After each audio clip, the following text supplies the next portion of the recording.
I wish I knew how to quit you. Then why don't you? You're listening to Codependent Content, the podcast where we discuss the TV shows, movies, books, and video games in which we share an unhealthy relationship. There's a word for it. Ordained. That's the word, Vandal. Some things are just preordained. My name is Mattias. Join us as we try to unravel the characters, stories, and worlds that we are entangled with. Because just when we think we're done with content, it draws us back in. Hello, everyone. Welcome back to Codependent Content. Hello, Morgan. Hello. Glad to be here. Today we're talking about Foundation, Season 3, Episode 3, When a Book Finds You. First of all, though, let's go through some feedback. Ooh. Things that, mostly things that I've caught on, and maybe some comments that we've gotten recently on TikToks and stuff and whatnot, right? So let's see. First one, we should go over. There's a little bit of contention with our first episode coverage. There's been a lot of contention with our first episode coverage, mostly as us talking about the mule. Apparently the mule is very different from in the books. Who knew? I really don't care. I don't really know if that's contentious, but sure. Yeah. From book readers, it's been a whole thing on my TikTok. But point is, there was someone who, beyond just insulting us, definitely tried to call out some sort of plot hole in terms of his plan, of kidnapping someone. And it's something that we didn't really bring up, or I might have brought up. I had it in my notes, but I didn't really think it was relevant or whatever. But in terms of just in general, the idea was that he kidnapped someone. He brought the Duke out there and his army to kill them and take over the planet, essentially, right? Essentially threatening this person that he took, which we don't know who he was possibly referring to. I guess the idea would be that it was his daughter. I think it is. Essentially. But two things for me were true at that moment. One, because this person says, I can tell you there would be no purpose in kidnapping anyone's daughter if he had that kind of power. It's a glaring hole in the entire storyline. Okay, one, no, not a glaring hole. I don't think. And two, even in the scene, I don't think kidnapping anyone ever even mattered. For instance, if he did kidnap someone and it wasn't the daughter, that person was dead a long time ago. Yeah. He had no intentions of giving that person back. And he had no intentions of leaving anyone alive, I think was the whole point of that, right? So first of all, assume he kidnapped someone, that person's probably dead. The other thing, in my opinion, is if it was the daughter and he did kidnap her or whatever, when we see her next, she's fine in the palace, right? Essentially, like she's mind controlled, but she's not physically unharmed. Yeah. We don't know the range of his power at this point. Yes. And I'm not exactly sure. We're not even sure.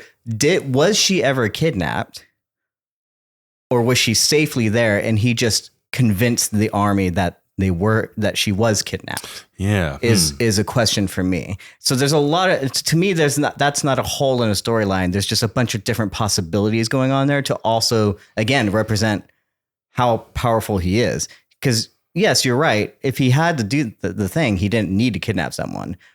But the point wasn't that he kidnapped someone, is that he convinced them that he did. And even if he did, it didn't matter anyway. The plan was just to get them out in the open so he could take over. It could have been anything. Right? I agree. I don't know. That was just a weird one that I did want to bring up, because I think that there's some possibilities there of whether or not, like, how powerful is the mule really? Do you think, I guess my question to you, Morgan, and why I'm bringing this up. Oh God. Do you think he kidnapped someone? Do you think he compelled, as he does, the Duke into believing that he kidnapped someone? I think he had her daughter. Yeah, I do think he had the Duke's daughter. But we never saw. I mean, I guess the other pirates maybe had her. Right. She's back on his ship or whatever. Yeah. Yeah. That's what I think.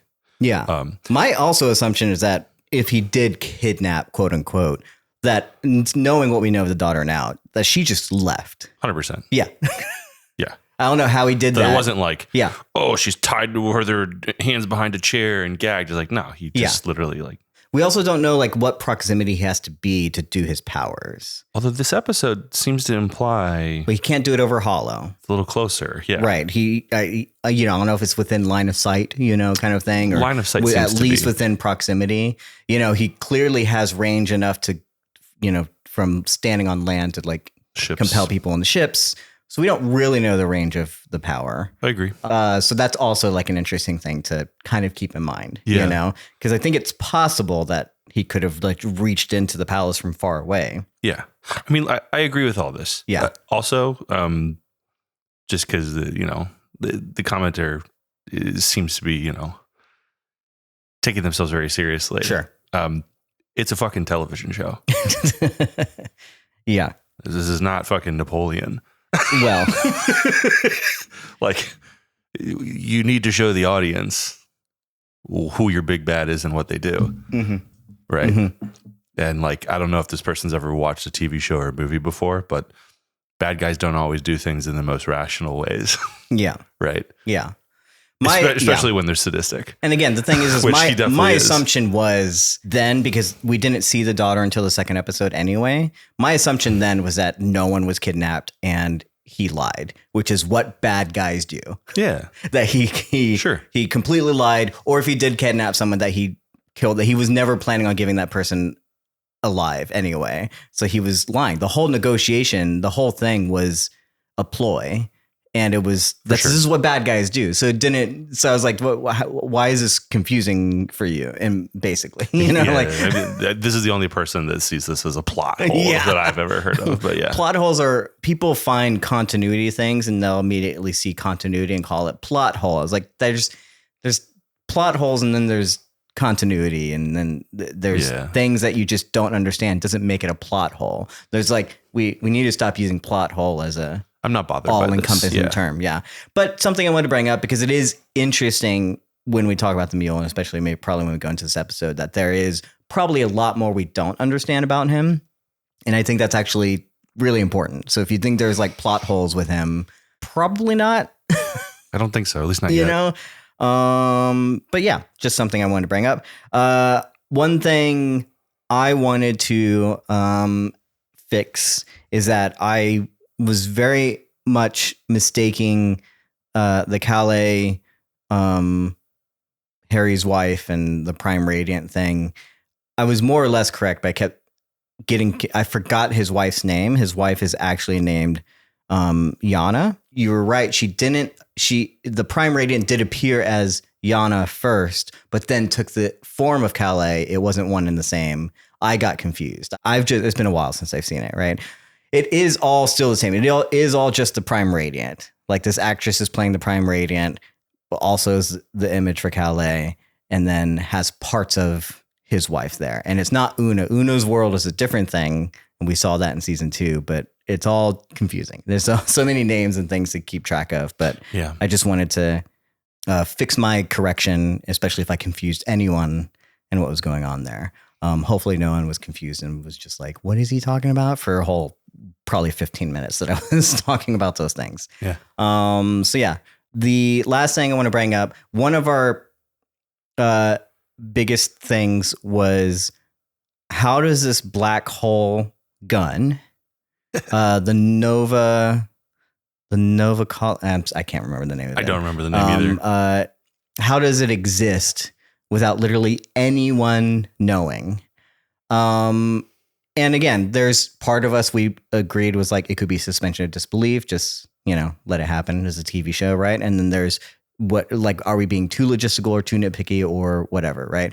But there were some given theories beyond what we talked about that episode that I felt like were very, very good theories. There's things that we didn't consider. One of them being, because the first question you ask is, how does Demerzel not know? And one of the things neither of us has mentioned is like, or as far as I remember, she doesn't know, or she does know. Yeah, maybe she does know. Maybe she does know. And just doesn't have a problem with it or isn't doing anything about it yet. Yeah. She clearly knows a lot more. I think as soon as we saw this episode, she knows a lot about what's been going on with Day. Yeah, she does. And she's kind of, I guess, pretending she doesn't know, or whatever robots do, right? And so is been a possibility, right? That Dusk is not as secretive as he has, been, or he thinks he is, right? Yeah. Another one, this is probably highly unlikely, but I figured might as well mention it because who knows? That the Dusk that we saw is not the Dusk of the current line. He's a clone of Dusk. Yeah. Another Cleon clone. That he's cloned himself maybe so he can be in multiple places. Oh, like it's not number 27. Yeah, so which keeps him like it's actually a clone of like 13 or something. Yeah, or not necessarily that. It's just like a side clone that's not of the line. Again, highly unlikely because there's nothing to indicate, I think, that this would be a different clone or a different Dusk that we're seeing, or which is why. But because he seems to know, I would think the reason to do that would be to keep your memories away from it, to keep yourself from knowing what's going on. But the Dusk that we know does know, right? So I mean, that would also this theory would require like a lot more plot and exposition that we haven't been presented, because like in previous seasons they've shown us that like all the clones that they have waiting of the current Cleons are imbued with all their memories. Right. Yeah. Right. Because like you can like see the little thing on their like forehead where every time there's like a memory or things happening, it's like in real time. Sure. Yeah. So that at any point, but they if can break them out of the glass. But if two are live at once, essentially you'd be creating two different memories, and which one does? If they're keeping the secret from each other, right? Oh, so you think that the one that he's cloned is also alive? Yes, that's the theory. Yeah. Where's the other one? The one we see, that the Dusk that we see on Cleon is not the Dusk we saw on the Nova weapon. Oh, that they would be clones of each other. That he maybe woke one of his up just to make the weapon, just to allow himself to be in two places at once. Again, I think that's highly unlikely. Yeah. The only reason to do that would be to keep your memories separate. But I feel like there's no indication that would be the case. But I guess it's worth noting because weirder things have happened in Foundation. That's exactly, what I was going to say, is that like, have we been given any indication of that? No, I don't think so. Yeah. Would it be the weirdest thing that happened on this season of Foundation? No, absolutely not. So interesting. And the other thing, again, for me, less likely, I think the most likely thing is that Demerzel does know. But the last thing that people mentioned was that possibly he's erasing his memory to get a way around the memory audits, in the same way that Zephyr's sister, Zephyr Valaris, would be getting erased after therapy sessions and only retain them during therapy sessions, right? Reason this is unlikely is, again, when Dusk seems to know the secret on Trantor.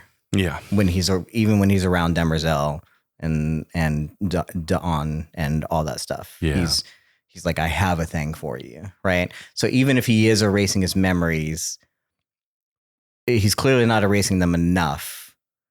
Yeah. And so I don't know, he could maybe be erasing select things, like where's the location of this thing or whatever, to possibly get around memory audits. I think really at the end of the day, it just doesn't feel like that would be likely. Yeah. But it is possible, considering we have introduced that this season. The idea that you could erase just certain memories and and put them back in and stuff like that, right? He's clearly probably getting around these memory audits. We do know that memory audits happen. He's clearly getting around that. But again, maybe Demerzel does know, and he just doesn't realize the memory audits are happening, or he's not paying attention to them, right? Or Demerzel is, as some people theorized, just too busy thinking about other shit. Yeah. She's got a lot on her mind this season. And she does. It was enough for him to kind of go under the radar. Yeah. My likely idea is that she does know, Or again, as we mentioned before, it's probably just suspension of disbelief. It is what it is. Space is large, and who knows? Like, it's the fact that it's possible that people are just getting away with these secrets, just to set it up in general. Who cares? I don't know, but just some things to think about, right? Anyway, any more thoughts or things that you've maybe remembered or thought of from last week that you want anyone bring up before we move on to this episode? I don't think so. Yeah. Okay. Well, that's our recap of last episode, basically, and feedback. So we're going to go into talking about season 3, episode 3, When a Book Finds You. This is spoilers for the episode. If you have not watched the episode yet, go watch it. It's, been out for a couple days by the time we record this. So you should have already watched it by now if you're engaging with us on TikTok or whatever. Just beware of spoilers from here on out for this episode. Any general thoughts on this episode, Morgan?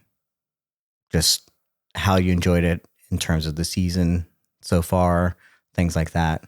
What do you got going on? I mean, this episode definitely feels like it's all about like spies and secrets, and this episode felt like a political thriller, kind of, in a way. Mm-hmm. But I liked it. Yeah, a little bit more muted, I think, from other episodes. Not a whole lot of action per se. We get a little bit of something, Yeah. But it was a very kind of, I call it an espionage episode. Yeah. This is all about spycraft and disguises and secrets and deception. Yeah. A whole lot of things going on behind the scenes leading up to probably what we'll get. There are clear, like, ticking time bombs happening, like, all over the place, right? And we're like lighting fuses. Yeah. And so, whereas, like, it felt, again, I think on the shorter side, and kind of felt kind of slow compared to most seasons of Foundation. As far as I recall, I feel like usually a lot more happens.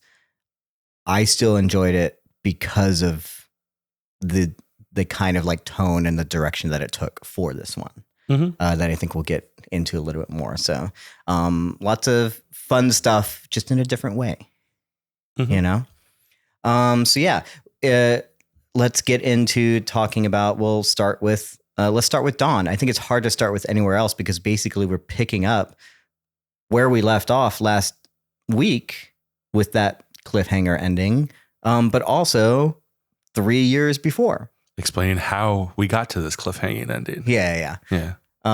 Which he kind of sought out himself, which was very interesting to me. I thought for sure Gale had to have reached out to him in that 4 years time span.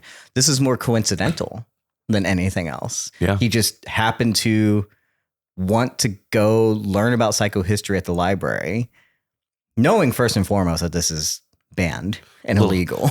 Little taboo. Yeah.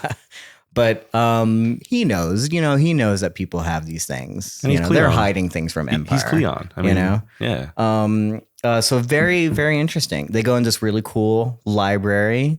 Looked like a practical set, though I'm sure there was some extension there. I thought there was some really cool bookcases, and it just felt like an actual location. I'm sure that they used, but also must have been futurized in a way. I was like, okay, so this libraries are cool, still cool, very Instagram worthy. In 20,000 years in the future, it's still pretty cool. Yeah.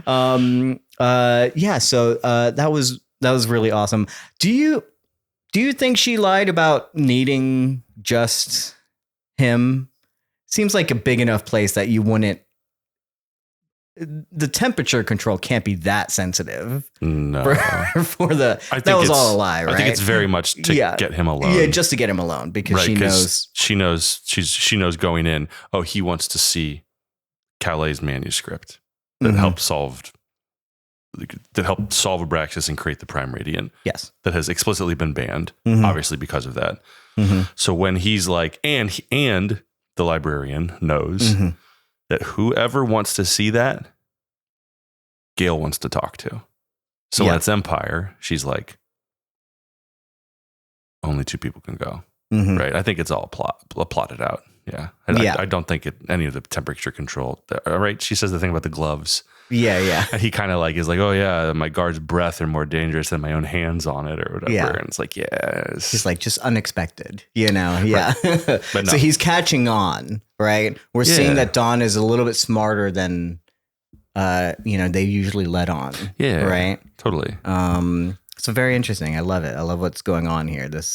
And then we get this meeting in a tea shop that comes after she gives him the information. They go to a tea shop, right? We got to talk about suspension of disbelief for me just one time here. He's the most recognizable face in the galaxy. And because he's got a fucking goatee, we're supposed to be like, that's not Empire. Some waiter bringing them tea was not like, shit, you look like Empire with a goatee. Maybe there's also and he specifically mentioned he can't use like facial masking technology, so it has to be like an actual right. And I'm like, well, okay.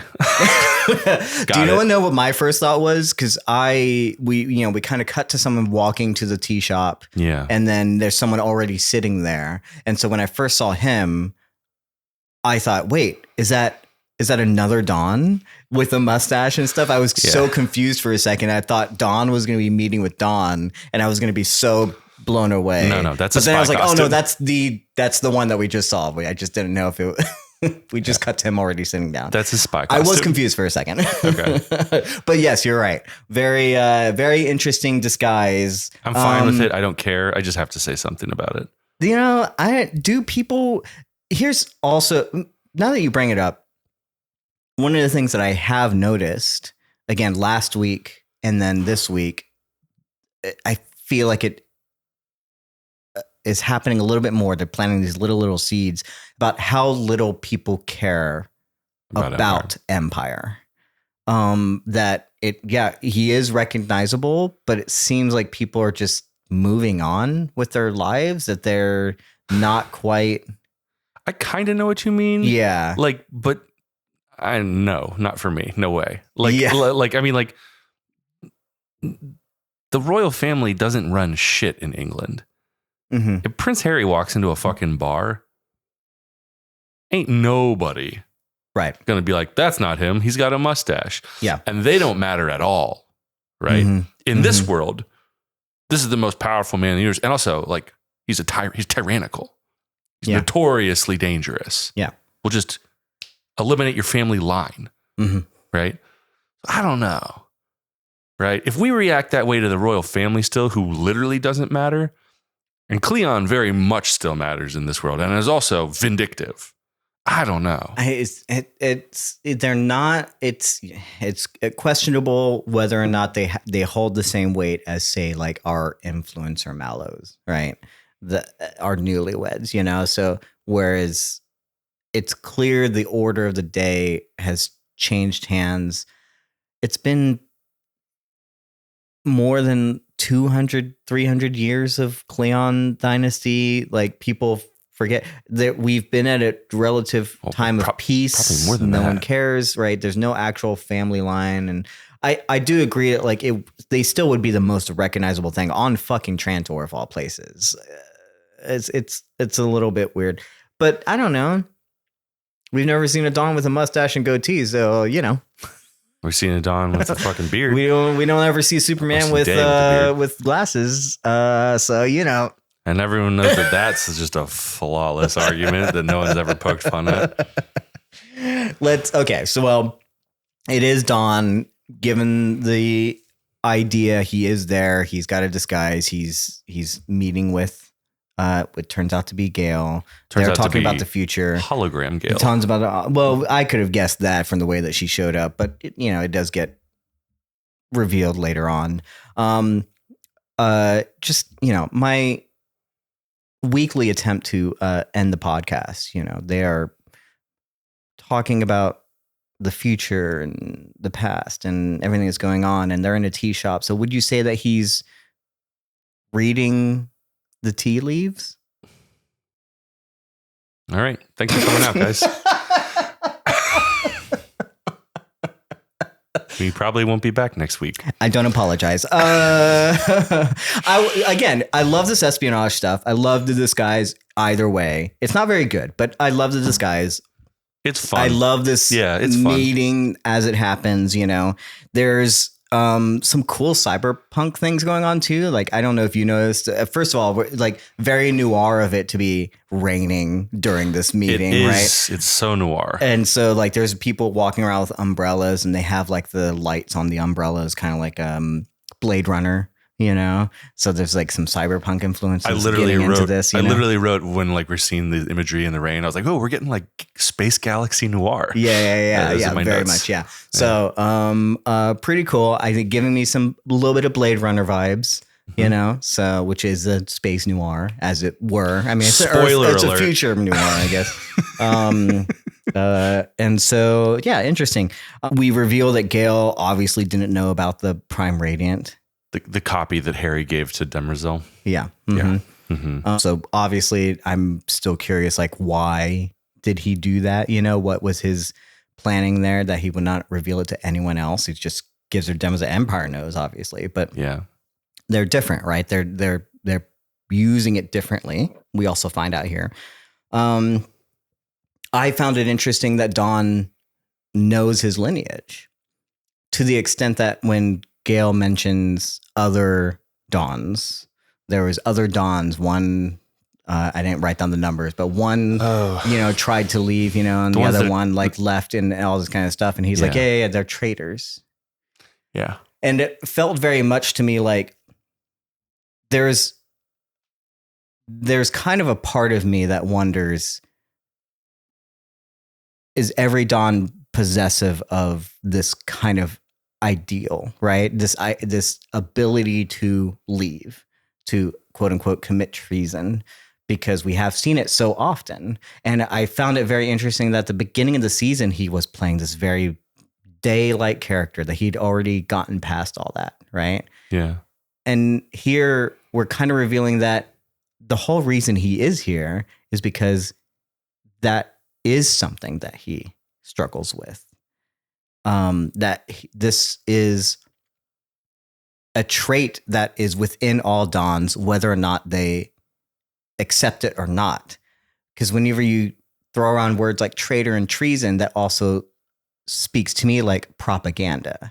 That's what's been told to him, right? Not what he believes. He doesn't believe that they're traitors. Of course not. He those are the words he needs to say to maintain the appearance of Empire. Yeah. Right. He can't say like, well, it is tempting, right? It's like they'd be like, no, murder him and fucking crack the glass on his back up. Yeah. Right. Like he's got to maintain that facade of my duty is to the Empire. Like, And I love this quote that she uses where she says, they were just men who started to think for themselves. Mm-hmm. Right. So essentially setting up like what are the themes we're playing with in this episode and probably the rest of the season. Yeah. The ones who fall in line, the ones who believe the propaganda, or the ones that think for themselves. Yeah. Which one are you going to be? Yeah. And yeah, Dawn kind of, takes that in and believes that. And I think he's understanding that maybe he was fed some things that were not true, not necessarily true. And he's seeing through the veil of the propaganda that he's been fed all his life. Not only that, but I mean, like he's having a nice time with Gale, right? Mm-hmm. And it's like, she's been made out to be dangerous. Yeah. And, evil, wants to destroy the Empire, or yada, yada. And it's like, or he sits down with her and she's just like, you want an escape hatch, just like every Dawn before you. That's why you're here. Yeah. Mm-hmm. Right. It's like, oh, they're traitors. It's like, well, you're still talking to me. Mm-hmm. So I think he's got to feel that that's like touching on something true about himself. Yeah. I like that escape hatch analogy. And a little bit of a side tangent. One of the things I have to wonder is how does this happen? How is it that every single dawn always ends up being this way? Yeah. You know, but then we get a day and we get a dusk that are very much, you know, fascistic and, you know, believe in these things, right? So there's a very informative time in a Cleon's life where things can change, and they always are, in a sense, pushed in certain ways. Like he's very manipulated. He could, again, become a free thinker, or he could just fall in line. There's different ways that this takes. And so I'm like, that has to be ingrained from the first Cleon.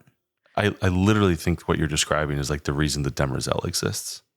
Right. To keep him in line, right? Keep him on course. To train him, right? And stuff like that. But I have to imagine, you would think like, oh, all Cleons would be just like Cleon the First. And he was a radical, whatever. And I'm like, well, that is true. Did Cleon the First not use his own escape hatch and go against? Was he not a free thinker to come up with the genetic dynasty in the first place? Was he not someone that wanted to get away from the order of the day to want to pursue something of his own? Whether it was to be with Demerzel forever or to just be like, he was a smart guy. And I have to imagine that like he was also very molded in his young time to become the thinker that he was, to even come up with the genetic dynasty, which to me just shows like how this has always been a part of Dawn from the very beginning. It's not going against programming necessarily, or if it is going against programming, that is essentially what Cleon the First did as well. Just it's what led to the fascistic part of it as well, is what I'm trying to piece together here. It's just a noticeable thing, you know? Yeah. Were you saying something different, or? Well, no, but I'm just saying that that's like the point, is that like the first one got to do his escape hatch by creating the genetic dynasty. Absolutely. But once you're like, cool, my life is solved and this is what I'm going to do over and over and over again, and that's my job. And here I am, Cleon 27, looking back at 26 Cleons who did the exact same thing that I'm supposed to do. Mm-hmm. Then whatever that urge inside him is that says pull escape hatch, in the original one, create genetic dynasty. But in him, it's like, none of the subsequent Cleons get to live that adventure. They don't get to have that exciting escape hatch, forge my own path kind of life, right? Yeah. So no, of course it hasn't been programmed out of him, but the fallacy is that the excitement that Cleon got to live, the first Cleon, by creating the genetic dynasty, will not exist for any of his subsequent ones, because he's just saying repeat, pressing the repeat button, right? And a human being, if you can imagine looking at generations of a clone of yourself, looks back and goes, I know exactly how my life's going to go if I do what everyone tells me. Right? That fucking sucks. Yeah. I think about that in terms of like parents and generational things. And we look at that with the Mallow stuff as well. We've talked about it in our last podcast with The Last of Us. You know, there always tends to be this rebellion that we have against whatever was set up for us as teenagers or what have you. Yeah. You know, to do it differently than our parents did, even if they were good, even if whatever they set up for us was like really good, we have to do it differently. For sure. That's always going to be that feeling inside of you, which is why it exists, I think, in every single Cleon's life, to come to a point where this doesn't feel right. I have to do something else, you know, and so it makes me feel a little bit more for the Cleons, you know, that they eventually just kind of fit the role, or they're forced to, right? As you said, how much of it is Demerzel being like, well, as soon as you do this, we're going to make another one of you, and it's going to fall in line. You know, they're living in their own trapped legacy over and over and over again.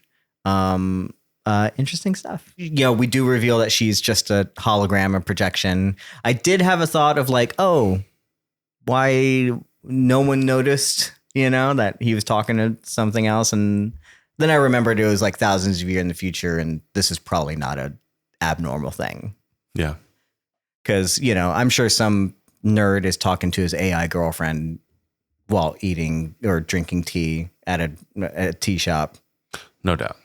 No problem. Of course. So, and no one knows who the fuck Gale is. So it's not a weird especially thing. not anymore. Yeah. Right? Yeah. Because it's like maybe some people in Trantor did at the height of like the founding of Foundation and all this, but then we're what, like 300 years later, right? Because she keeps coming out for a week, going in cryo for years, and then coming out and going in cryo for years. So there's a lot of, so I wrote down this idea, the very end of so they end their conversation. We cut to kind of 3 years later. We're going to now. Yep. Right. We're catching back up to like where they're at. Back to the end of episode 2, continuing that conversation. And as I mentioned before, she mentioned the mule. They talked about it, but she didn't elaborate. Right. So he's getting more information here.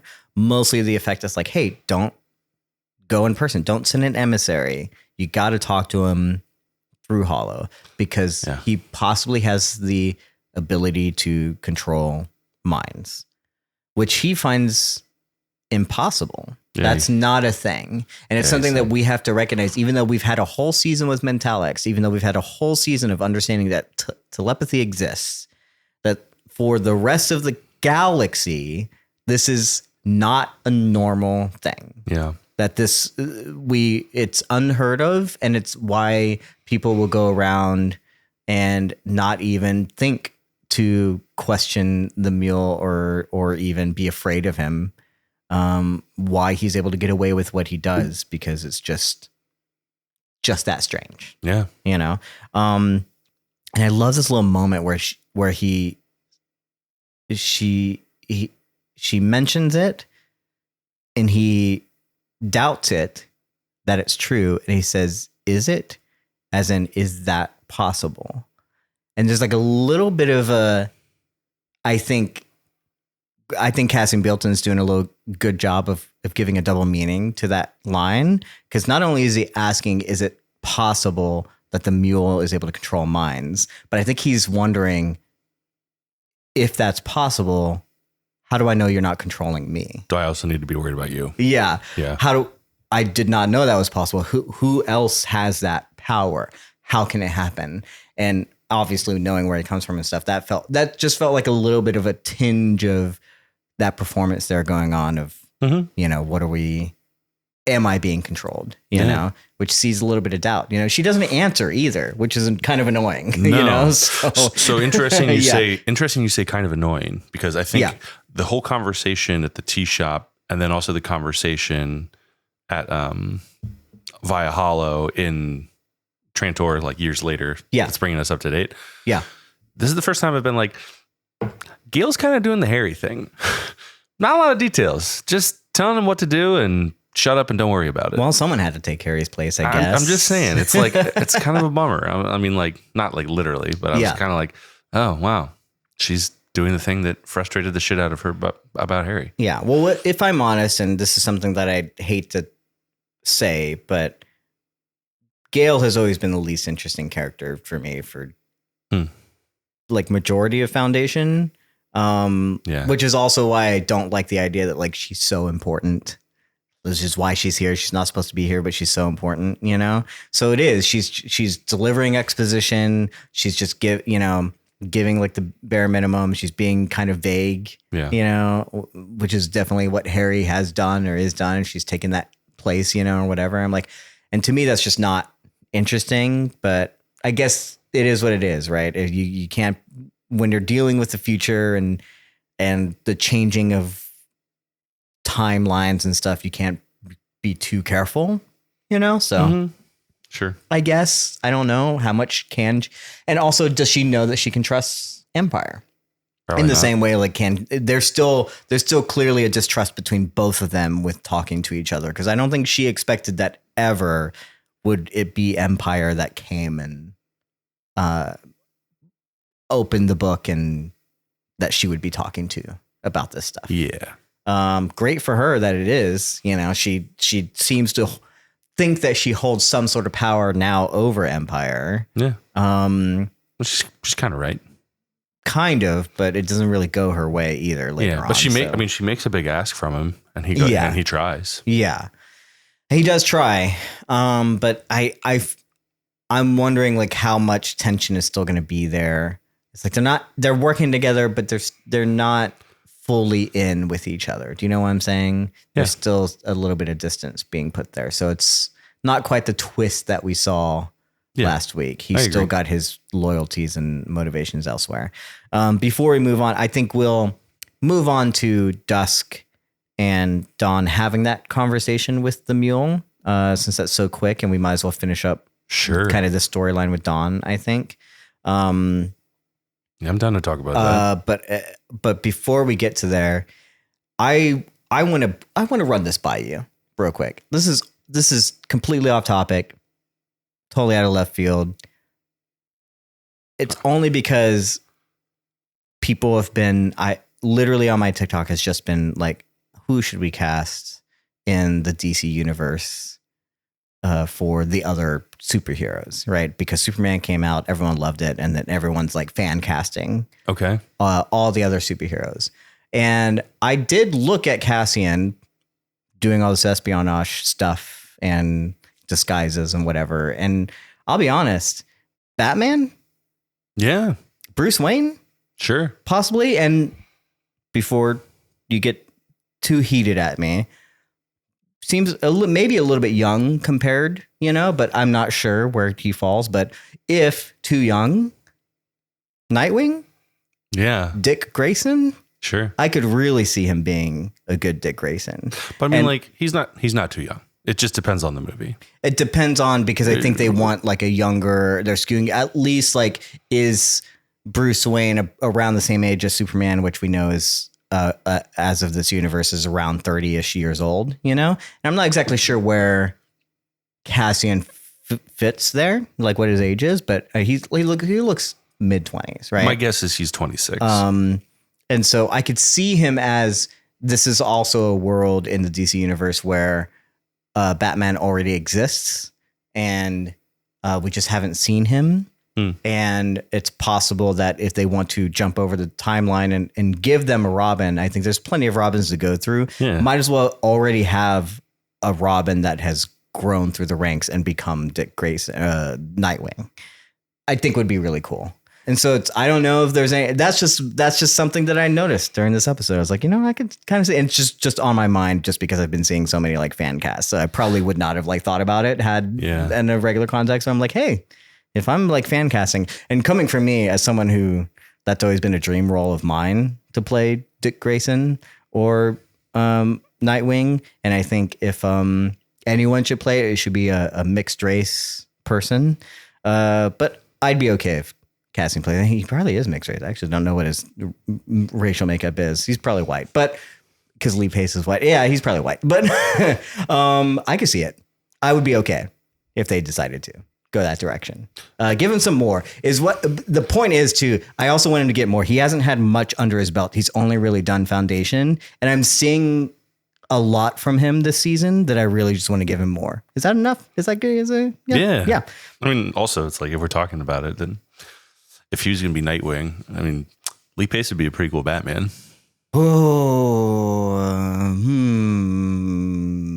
I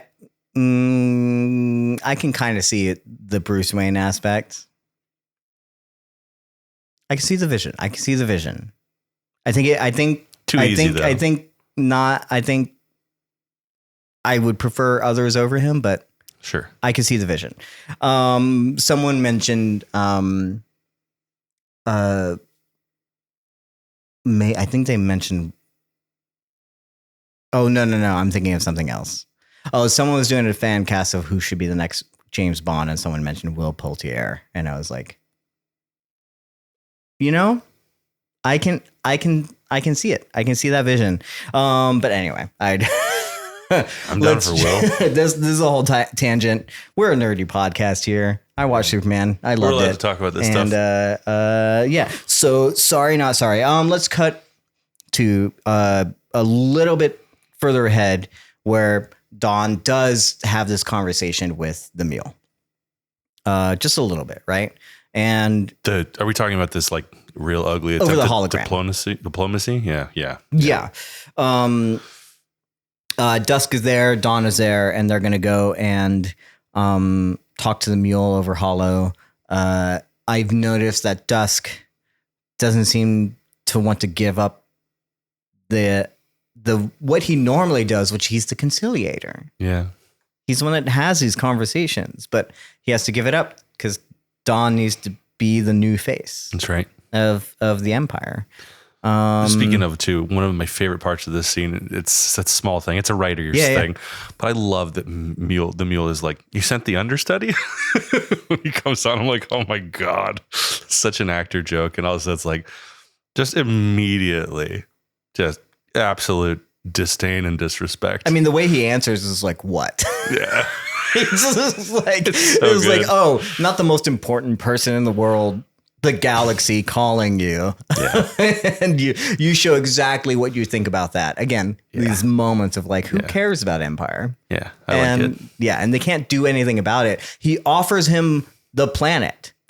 And more. And a navy, essentially. The planet. Well, he wants to use his navy. Yeah. But in return, it's like you get the planet and you get access to all our jump gates. Yeah. And trade with other planets within Empire. Yeah. Very good deal. He wants to make him, what was it? Like pirates went and became were the Buccaneers? Were they I don't know. Privateers, essentially? Okay. Right. In the time of piracy and stuff, like pirates eventually became legalized. So he's trying to legalize the piracy and say like, okay, we'll give up Calgon, but you have to work for us. And then you get also the benefit of doing your piracy, but for our benefit. Yeah. You pay some taxes. You're on our team now. But so doesn't really work though. But he does at least like the idea of like, you know what? Warlord sounds nice. Yeah. There's this line where he says, like, what do you know of war? He's like, when you were snapping napkins, I was learning how to kill. Yeah. And I'm actually wondering, I just don't know. Like, wait, what do you know of war? The mule? Like, was there a war near your planet that we don't know about? What have you actually been a part of? I don't know. Sounds like it. Sounds like it, or is he just fake? I don't doubt that he learned to kill at a young age. Yeah, I mean, like the image that we get immediately after this hologram is like pretty brutal and sadistic. Yeah, I guess I don't understand like what his actual upbringing is, or if we're gonna get that. Because it sounds like for plenty of years now, for at least Cleon the 23rd and the 24th, there's been relative peace, which has also, I think, led to this feeling that war just doesn't happen. We have the Great Conciliator. He's been able to hold off kind of war and battles. So and even Foundation, even though they've been taking some sort of planets and stuff, it hasn't necessarily been through war, it sounds like, or killing and battle. It's been different. So I am just curious, like, how much of this is just intimidation and how much of this is actual truth. Yeah. Because you can't ever really trust a mule, as we've talked about at the top of this episode. So just I'm just curious. And whether or not that's going to come into play later. That's the majority of the scene that I have notes down for. Is do you have anything else in terms of this back and forth?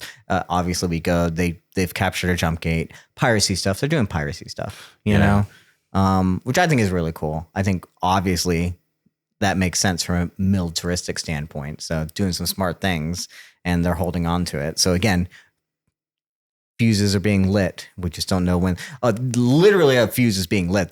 They armed a bomb too, is what I noticed on this jump gate.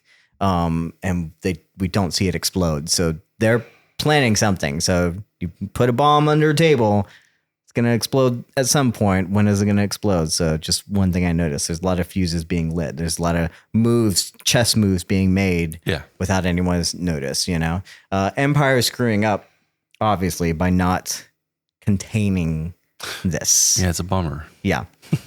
But we'll find out why later. Anything you want to say of, I guess, because it is kind of part of the scene. We can go to the party later and come back to the mule. But this, what he says to this guy while he's killing him. So fucked up. Yeah. Here's what he says. Do you ever feel like your life is not your own? Like it's been overtaken by some Holy Spirit? It's sort of a transcendent feeling you have to kill your way out of. I literally wrote down the exact same quote. Yes. It's fucking... It's really good. Dark. There's something... we're going to get into this later. I kind of tagged this on to what I had for the mule earlier in the episode, which is just basically like the dangerous thing about the mule is that he actually believes in this shit. That he believes in himself, right? That he believes that he is being... earlier on, he uses preordained. And that's not a good thing when a person believes that this is something that's preordained, that he is meant to be this way. And now he's like, do you ever feel like your life is not your own? You're being taken over. He doesn't even feel like he's living his own life. He just feels like he's doing it because it has to happen. I mean, he's using all the language of religious zealotry. Yes, absolutely. Except the thing he believes in is himself. Yeah, that's the thing. Is like he believes it. It's not a religion. It's literally just, I am the greater power. Yeah, and that feels dangerous. Of course, it's fucking dangerous. It's really dangerous. That's just different from like someone who wants power or like he literally feels like, I think he wants to be a god.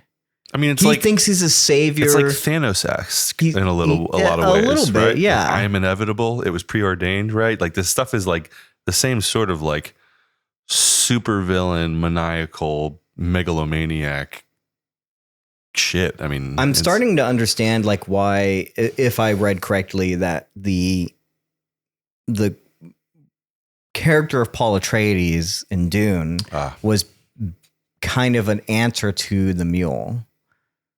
And if that's true or not, I'm not exactly sure. People have said that or speculated, or maybe it was said outright 50 years ago. I'm not sure, but this is, I'm understanding the comparison, especially if he sees himself as some sort of messiah.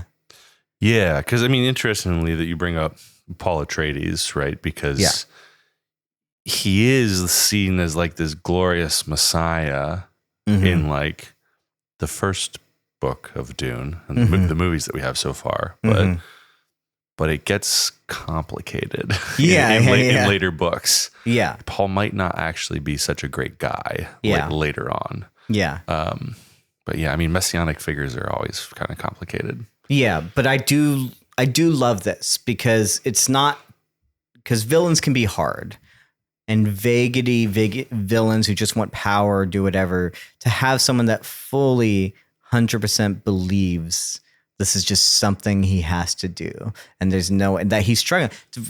First of all, there's a mental illness going on here. Like he's dealing mentally, not only with the idea that his life is not in his control, but the only way to get out of that feeling is to kill.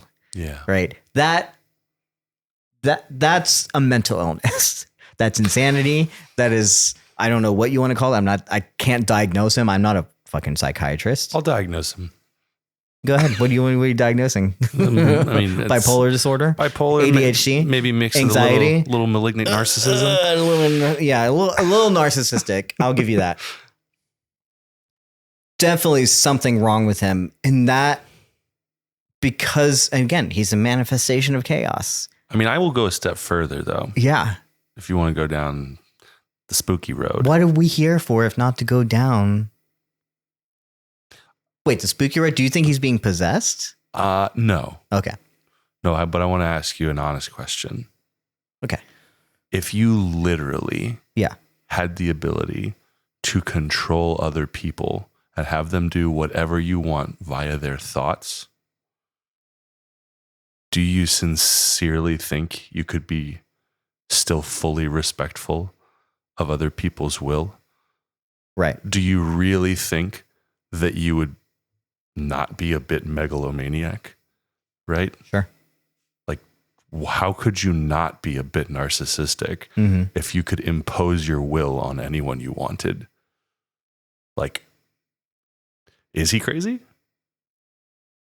Or is he just power unchecked? Or is he the next coming of the Christ or whatever you want to call it? You know, is he actually like a Messiah in his own, like, is it not believable? Yeah, I can understand that. Like, You know what it's I mean? like Like- he was gifted essentially, again, we don't know his upbringing, but he was essentially Sure. gifted this power, and he feels like there's some sort of destiny And like, for him. to be clear too, right?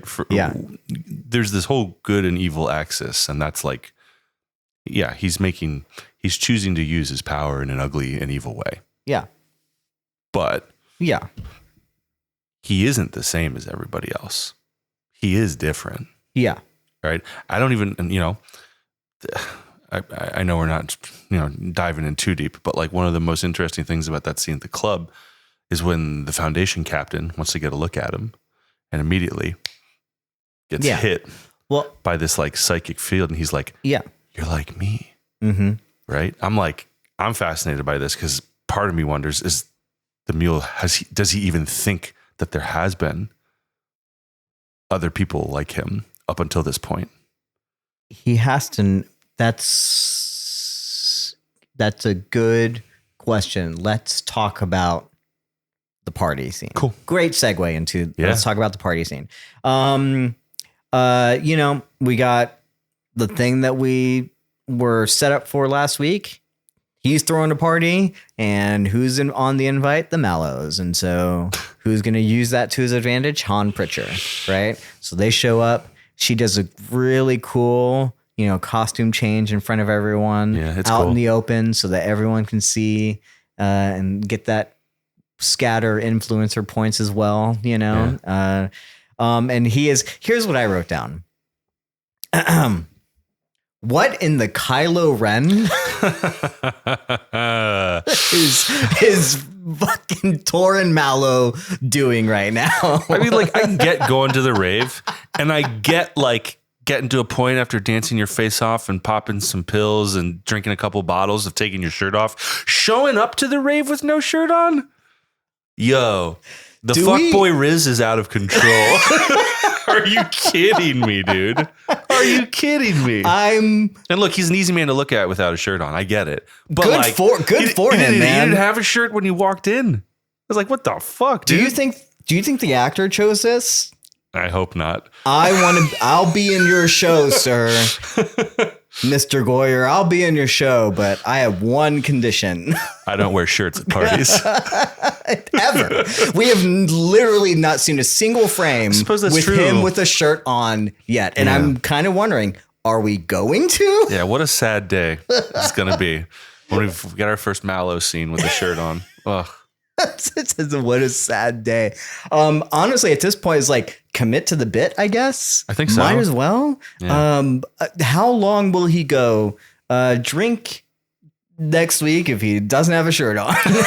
So, what? Hell yeah. It's kind of fun. I'm honestly, I guess, I don't know who ran out of ideas, but someone thought like, oh yeah, in the future, fuck it. He doesn't wear anything. It's fashion. It's just what he does. I love it. Great. It's cool. I thought Lee Pace was going to have his shirt off more times, but Yeah. This guy's really giving him a run for his money. They're both easy men to look at. If I had that body, good for him. Yeah, anyway, dude. they do go in there and we do get that, we find out, do your thing. You were my ticket in. go in. They mentioned the balladeer, Magnifico Giganticus. Okay, we got to talk about this now. Do you want to Sorry. talk about? I'm not going to be long. All right. But Sure. Holy shit! What a bad, ridiculous fucking name. It's a DJ. Come on. Magnifico. But Gigantus? I've heard some bad DJ names. Oh my god. I'm pretty sure that's Latin for big, magnificent. Yeah. What the fuck? Like what? Do you think he gave himself that name, or do you think that was? I hope not. Gave him. Holy cow, dude! I'm like, everyone else in this world is named Han, the mule, Gale, Harry, and he's Magnifico Giganticus. Good lord! He brings him into battle, man. That's cool. It's reminding me of the Doof Warrior from Fury Road. It would have been less weird if his name was Skrillex. I'm telling you, man. DJs have some wild names. This is actually not. I'm aware that it's not that bad. I guess. I feel like, but it sounds like a DJ name made up by a 17-year-old in a basement playing CS:GO. Well, the music's not that great either. Let's be reasonable. Anytime someone tries to do futuristic music, I feel like they just never know what they're doing, and at the end of the day, it's just house with some weird. What's the one where you put your hands over it and you like. The electromagnetic, everyone knows what I'm talking about. Theremin, it's a theremin. You just put some theremin stuff in there, and it's futuristic now. Yeah, there's a light show with it too. That's supposed to mean the light stuff was kind of cool. Like, there was it was a cool idea of like how he was making the music. I guess it was very much like in the marketing. I think people really latched onto that. I don't think it ended up being as cool as people thought. Supposed to be. We also learned that the music's like supposed to be hypnotic, kind of, right? That possibly, because I that's a good question, because they do mention the idea that like, why is no one looking at us? Of course, influencers would be like, no one notices that we're here. But obviously, once they're on the dance floor, he and Han mentions like it's the music, it's hypnotic, it's kind of controlling in that way, right? But they also don't know about the mule. Yeah. So I have to wonder, is it the music or is it the mule? I don't know. I had the same question. Is it hypnotic? Because if it's hypnotic, why aren't they being hypnogized too? Exactly. Right. So are all these people like already, does Magnifico Giganticus choose? Is it based on like how much you've had to drink already? I don't know. Right. They just arrived. It's questionable. Yeah. On how. Yeah. Like maybe they'll be hypnotized too if they spend another 20 minutes on the dance floor. I don't know. Yeah. But it was kind of like, well, yeah, why aren't you hypnotized too then? Yeah. So unsure. Anyway, if anyone out there can name some good future music for me, please. That's not jizz. I mean, my favorite for just what it's worth, I think representation of like music from the future that's supposed to be profound is The Fifth Element. Like that, the operatic kind of sequence. I think that's pretty cool. I still like that scene. I mean, Bear McQuarrie does the theme song for Foundation, and I loved everything that he did for Battlestar, but it wasn't like futuristic. It wasn't in universe, right? And I'm sorry if you guys heard me say jizz and are like super confused. If you're really confused, we've talked about it before. The official music of Star Wars in universe is jizz. The music in the Mos Eisley Cantina, the music at Jabba the Hutt's palace, that's jizz. If you're confused, I'm not being whatever the word is. That's just what it is. So if you can name a better in-universe music for me, please. I did like the bagpipes of Dune. I'll be honest. That was kind of cool. All right, guys. See you next week.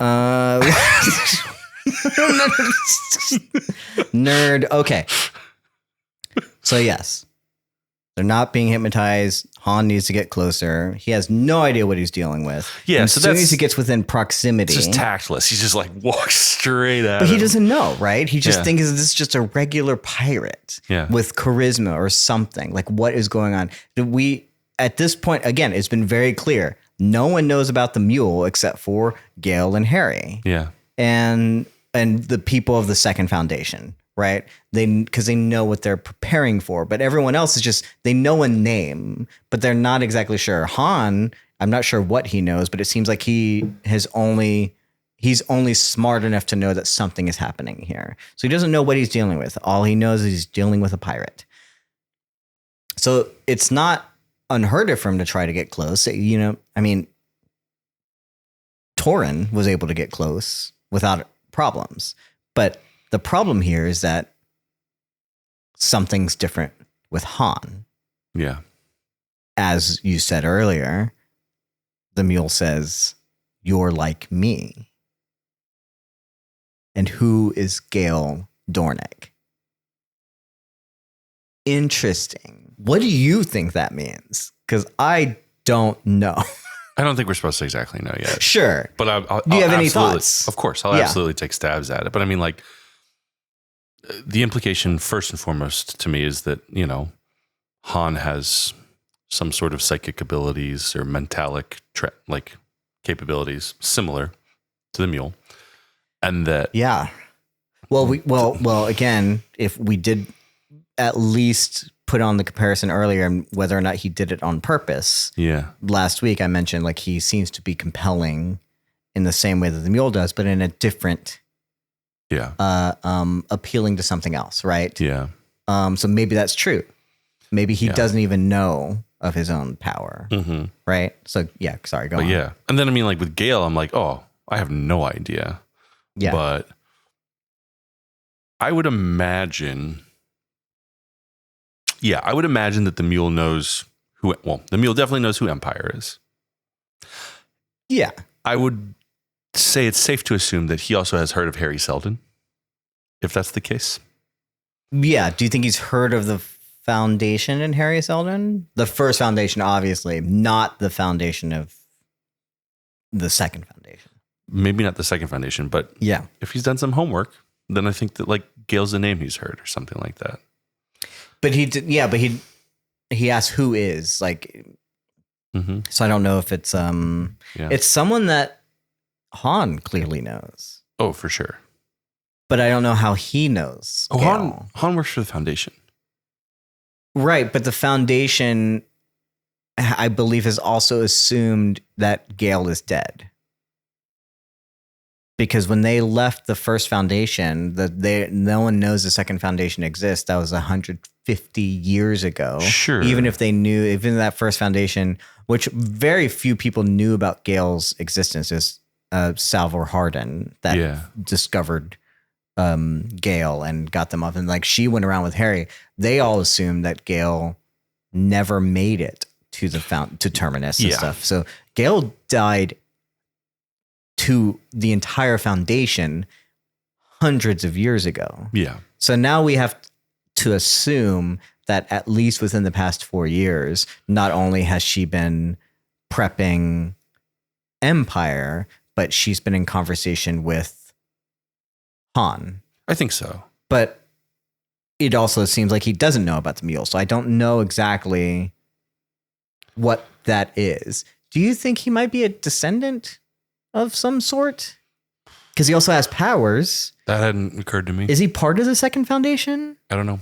Maybe he is part of the Second Foundation. Because there is an idea that like he has loyalties elsewhere and he has that thing. I know we're going to figure this out next week. The little briefing on next week's episode already says like Han deals with something or other. And it feels like we're going to understand like more about where his loyalties lie. I'm wondering if he's one of those people from the Second Foundation who has been going out to get other planets and stuff. I think it's likely to, because the sequence of events also seem to look like after he has this traumatic experience with the mule, he stumbles back into the ship and immediately seems like he's got information to relay, right? And then I'm assuming he's telling the Foundation and probably Gale that like, right, like this is how Gale knows to tell. But Gale already knows about the mule. This isn't a surprise to her. Knows about I him have to understand, or knows like, he's psychic? I don't know, man. I don't know what his deal is at all. Have we? I don't know. Does Gale have evidence that the mule is psychic though? Yeah. Before She's always known that he's going to be a mutant and strong. And like, yeah, I think that's always been a thing, which is why she's been training for 150 years, the Mentalics to possibly go up against the mule and also make her power stronger, I think. Yeah. That's always been a thing. We're going to figure out next week. It does very little for us to like really speculate, but that's just new information. And it's making me wonder like how important is Han to this whole fight, right? I thought he was just like a normal guy. Turns out he's not normal. He's like the mule. So unless there is a second interpretation of that scene. Yeah. I'm not saying this is it. I agree that I think we're supposed to take what we're supposed to take is Han has powers. Yeah. But there is another interpretation where the you're like me is like there's something in you that's power hungry.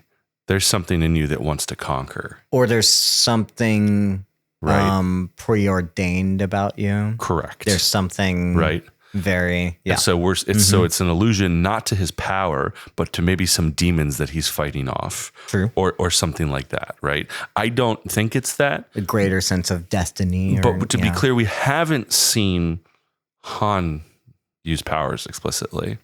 No. So there is a world where it's like that line isn't about powers at all. It's about disposition or something. Yeah. I don't think emotionally that's the case. Right. I don't think that's the case, but I'm just saying. Wise. No, that could possibly be true. I'm willing to accept that. Maybe like the mule origin story is, his family mistreated him and he's hell-bent on destruction now because of that. And maybe we learned that, Han had a terrible family and that he's fighting the desire to destroy some planet or, fuck over some group or something like that. I don't know. Anyways. Yeah. Well, he leaves the party quick. He leaves. Yeah. Literally walks in. You're my decoys. 6 steps up to the mule. I'm out. Surprisingly and uncharacteristically quick. Yeah. As I'm not exactly sure what they say, but to Torin, he's like a little weirded out by that. He's super weirded out. He kind of left pretty quickly there. Yeah. And of course, neither of them have the wherewithal to be like, maybe we should leave too. Yeah. This is time I wrote down in, again, they don't know what they're dealing with. Oh, very much so obviously, like if they did, I don't think now they know there's something. He's a pirate who took over a planet. Even if he's not, they don't know he's psychic. It's still pretty risky. So some things that I wrote down was just the general tone and feeling of this party, right?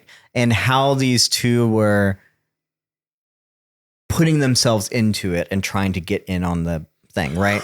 We know who they are, that they're rich, aristocratic in a way, they're famous. Influencer, like they're famous. And for what reason? Just from their name, basically. When she changes costume, she's got a different like hairstyle than we saw in the second episode. Feels very, in my opinion, like 1930s flapper era. Everything that's kind of going on here is like giving me like these Gatsby vibes, pre-war, especially pre-war Germany. We talked about this as an espionage-esque episode. Yeah. Lots of recon. Yeah. And this is them, not knowing anything, literally knowing nothing about, like, they weren't caring about the mule. He took over a planet, but so what? The planets are a dime a dozen in this galaxy. Yeah. They could have probably taken over the planet just by snapping their fingers. I don't know. Right. It doesn't bother them. And also, what does it mean to take over a planet? They're throwing a party. It's fine. So what their guard is very much down, but there's also an understanding that, like, well, there are strange things happening here. And it's, whether it's the music or the mule and now Han leaving, it's unnerving. And to me, that's also giving me, again, this vibe of pre-war Germany, of probably the things that were happening when people were like allowing Hitler to come to power, but then there was slowly and behind the scenes and subtly through these different sectors and in these different environments of people understanding something's not quite right. Yeah. What do we know? Can we get any information? Like what's going on here? Because we know people were, it wasn't just that everyone just fell in line and it happened. Like these things were, there was, again, intelligence and espionage and people trying to figure out what was going on, but not being able to really understand what they were dealing with. You know what I'm saying? That's what I'm getting the feeling of, and that's what we're kind of setting up here through I think the style and the tone of it as well, of like the way that she looks in this thing, you know, and how they kind of talk about things. It's just what I'm getting. Is that making any sort of sense? I think so. You know, yeah. I think it's really cool. I mean, we love that era, and we love this idea. And I know it's one thing to like think of Empire as fascistic, but the mule is trying to come into his own power. Yeah. And again, we talk about this in modern context or whatever. It's like if we forget, you know, we can allow that kind of thing to happen again. And I think that's where these two characters are supposed to be showing us, is like, don't allow this to just happen. Don't ignore it. Don't just whatever. And it's not coincidence, I think, to kind of invoke the style of pre-war Germany, the swing era, the flapper era, to show us what that is. Sure.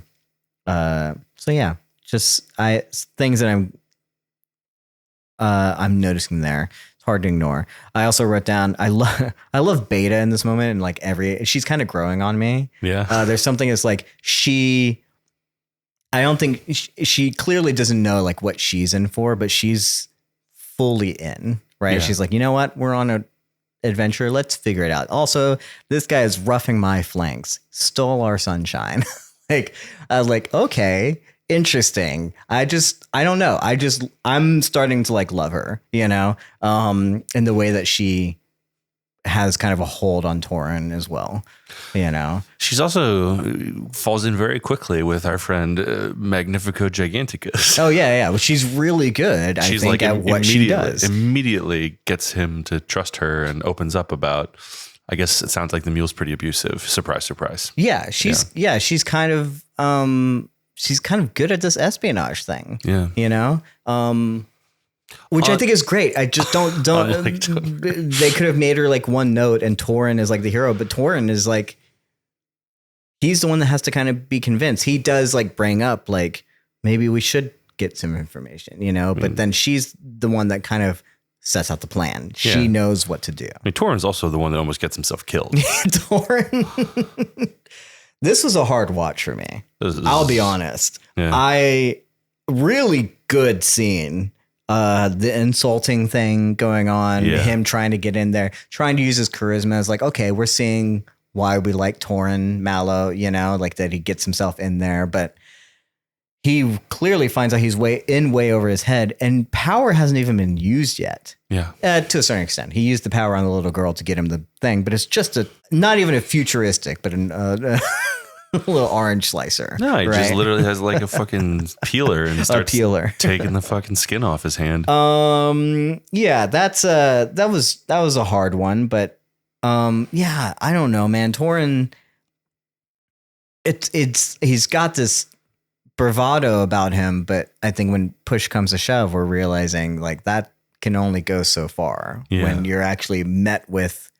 He clearly hasn't had to deal with actual hardship. Yeah, I think we're gonna. I think we're setting Torin up to feel useless and helpless, and then there's going to be a point where his celebrity scatter superpower is going to be relevant. Sure. I think it's coming. It's just it's not useful yet. Yeah. But also, I will say that I think one of the things that they might have like another fuse that they lit, to use the language you've been using. Yes, no, absolutely. Is like his two little cameras, you know, like he uses the flash on them to escape, to get out of the mule's grip. Right. But I'm like, it seems like they were filming the whole time, probably. Right? I would assume that they were, and he allowed it, right? Right. And the mule's like looking at them. And I'm like, does the mule not know what space cameras are? Or is he deciding if he's comfortable with this or not? I don't really know what that was. It's a little strange to me. But I do think that like at this point now, it's like, well, all of the Mallow's followers probably watched this happen to him. Right. So like, I think that like the mule is going to be known on like a galactic scale a lot more now. That's a very good point. I wonder if that was on purpose by Torrin. I don't think he expected to get almost flayed by Euron Greyjoy, but what would you expect from other than a Greyjoy is what I'm saying, right? Yeah. Clearly he didn't watch Game of Thrones. But yeah, I wonder if that was like on purpose to like show, because and a flash happened, but did a photo get taken, you know? Who knows? Who knows if that'll come into play? Unclear. Mostly I'm noticing that like he's just obviously in way over his head, like that there's a clear understanding that he wants to do more, but what can he actually do? Yeah. He's going to be in a losing battle if he goes one-on-one with the mule. I think that what's being set up too is that the idea that now that he's had this scene with the mule, and later on, Beta doesn't even understand what happened. Yeah. And she's like, I'm going to kill him. Like she's not even sure. Yeah, she doesn't know what's going on. Doesn't get it yet. I don't think that I think now that he's had this experience, him having to get close to the mule again is going to be a very much harder, a trauma-inducing thing for sure. You know that it's because the mule also is like he gets away, but like right in the chase away after he runs away. This is where we hear the preordained language coming from the mule, and this is also where he's just like, the things that are meant to be happen. Yeah. We'll kill him. It was interesting because I was unsure. First of all, great escape. Yeah. I kind of liked that whole escape scene. Yeah. It was very brief, very very brief, but very cool also, in what they were doing. Magnifico Giganticus might be like the brain of a child. He's just like, oh, drinks. He's like, yeah, he is coming. It's just like no sense of the gravity of the situation at all. We are three. Like he's just literally like, fun, a ship. again, what did she say and what did she do to compel this person to come in? Like, how do we like that clear? If Magnifico was under the spell, so to speak, of the mule, and we know how that desire takes hold and it's really hard to get around. Yeah. What would she have to do to confront that or to battle that or to make it not be there? Yeah. For the desire to like leave him and for her to compel him into a certain way for him to come along. Right. That's an interesting thing. Yeah. Because and who knows, maybe the mule isn't compelling this guy. Maybe he's just doing it through violence and something else, you know? Yeah. Or the idea of like some people have to be following because like, hey, this guy is going somewhere and we want to be close to power too. And I don't know where Magnifico comes into that, you know? But I am, again, I just like Beta because sounds like she had to have said some cool things or something interesting for him to turn on the mule in this way. So, but yeah, really cool escape. I wrote down, we're getting dangerously close to swashbuckling. You're teasing me. I would say we got a little. I say we're getting dangerously close. I wouldn't say it's quite swashbuckling, but we are getting close. This is coming from a discerning swashbuckler. Listen, from now on, everything will be graded on how swashbuckling is it. Hey, you got to have a scale. We got to have a scale. Do you think he let them get away? Do yeah. you feel well, that? No. Do you think- I don't think he cared enough. I think that like he sent his head honcho dude with the big gun after them. Yeah. And it was just kind of like, I'm like, because the mule didn't even follow him out. Right. Yeah. He doesn't need to. He didn't care. Yeah. I don't think it was threatening enough. He was literally like an influencer tried to make a video with me. He essentially said, what will be, will be. Yeah, that's true. He has no idea that they're with Han or the Foundation or anything. So I think he's just like, fucking idiot kid. I'll kill him later next time I see him. And we mentioned too, the mule doesn't know anything about. He's here that we know of the second Foundation. But I don't think he knows about the Foundation, probably, but not the second Foundation. But he knows about Empire, so he knows there's like battle lines drawn, and he's in the middle of all of them. Obviously, yes. But no. To the previous point, Yeah. I don't think he has any idea that the influencers are working with Foundation, and I don't think that like this was at all threatening or whatever. I think he was just like, who's this fucking annoying guy who's coming into my booth at the club? Yeah, and trying to fucking like fuck with me. He was going to use him as entertainment too. 100%. I think absolutely was like, I'm not even doing this because I mean, he did say like, I dislike you. So this is essentially what I do. But it was all an effort to like entertain himself and everyone else at that party, you know, is what I gathered, you know. So if that's entertainment to him. Yeah. Again, some pretty disturbing stuff. But yeah, there was a question of whether or not he allowed that to happen. I was unsure of like, are we tracking the ship? Or was there something else going on? But I'm not sure what. Yeah, you're probably right. He probably just assumed that was just a guy. He didn't follow him out. He told the dude, okay, we're gonna shoot him down. He missed. He was like, yeah. I'd be curious to see if they end up face to face again and what that's gonna look like then. Yeah. And how mad he's gonna be. He did seem, there's something interesting about Pilot's performance. First of all, I don't know what it is, but this beard and this smile of his, I'm having trouble not seeing Ian McGregor. Oh. Are you seeing that? There's something about I wasn't seeing it, but I do know what you mean. Absolutely. There's such an Ian McGregor vibe whenever he smiles with this beard and something. There's like, I don't know what's going on there. And it's throwing my brain for a loop, compelling me as it were. But his performance is just so good that like, he does seem genuinely hurt that his guy left, that Magnifico. Is gone. Well, he's like his like muse, right? He's just like, he helps me calm down. Yeah. Like the music means a lot to him. And and also like we know that to a certain extent, even though it's a godlike character, a Messiah, so where he feels ordained by this, what does a God want, quote unquote, than to be loved? And we know that that's part of his thing, right? To actually be loved. That I think that it kind of, he doesn't want to actually compel people to love him because that's not love, right? Never has been love. And there's something about in that performance that shows me like that he actually does want, to a certain extent, people to love him. And I don't know what it is about that, but it was like, the nuance there, just in the performance, was just enough for me to care about it a little bit. Yep. You know, I really like that. I like what Pillow's doing there, and I wonder if that's something that we're going to deal with, because at the end of the day, it's like, if this is all in pursuit of to be loved, what more human thing is there? And I guess we can kind of empathize with that. I don't know.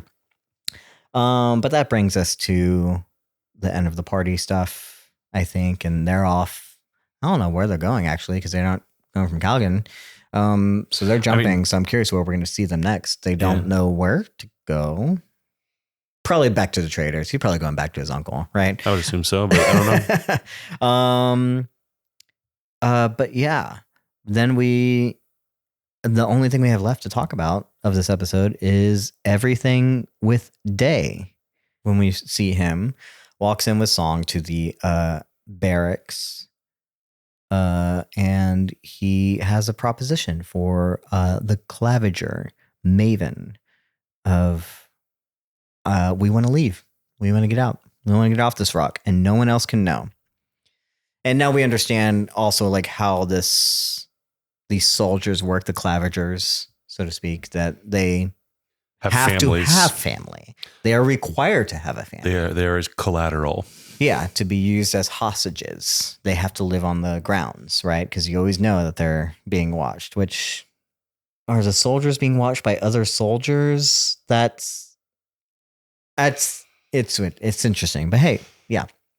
But they still need him, and he offers his nanites to give his daughter a cure to whatever ails her, and they can leave with him. They can all leave. We can go. And then also I'll give your daughter a cure, right? Yeah.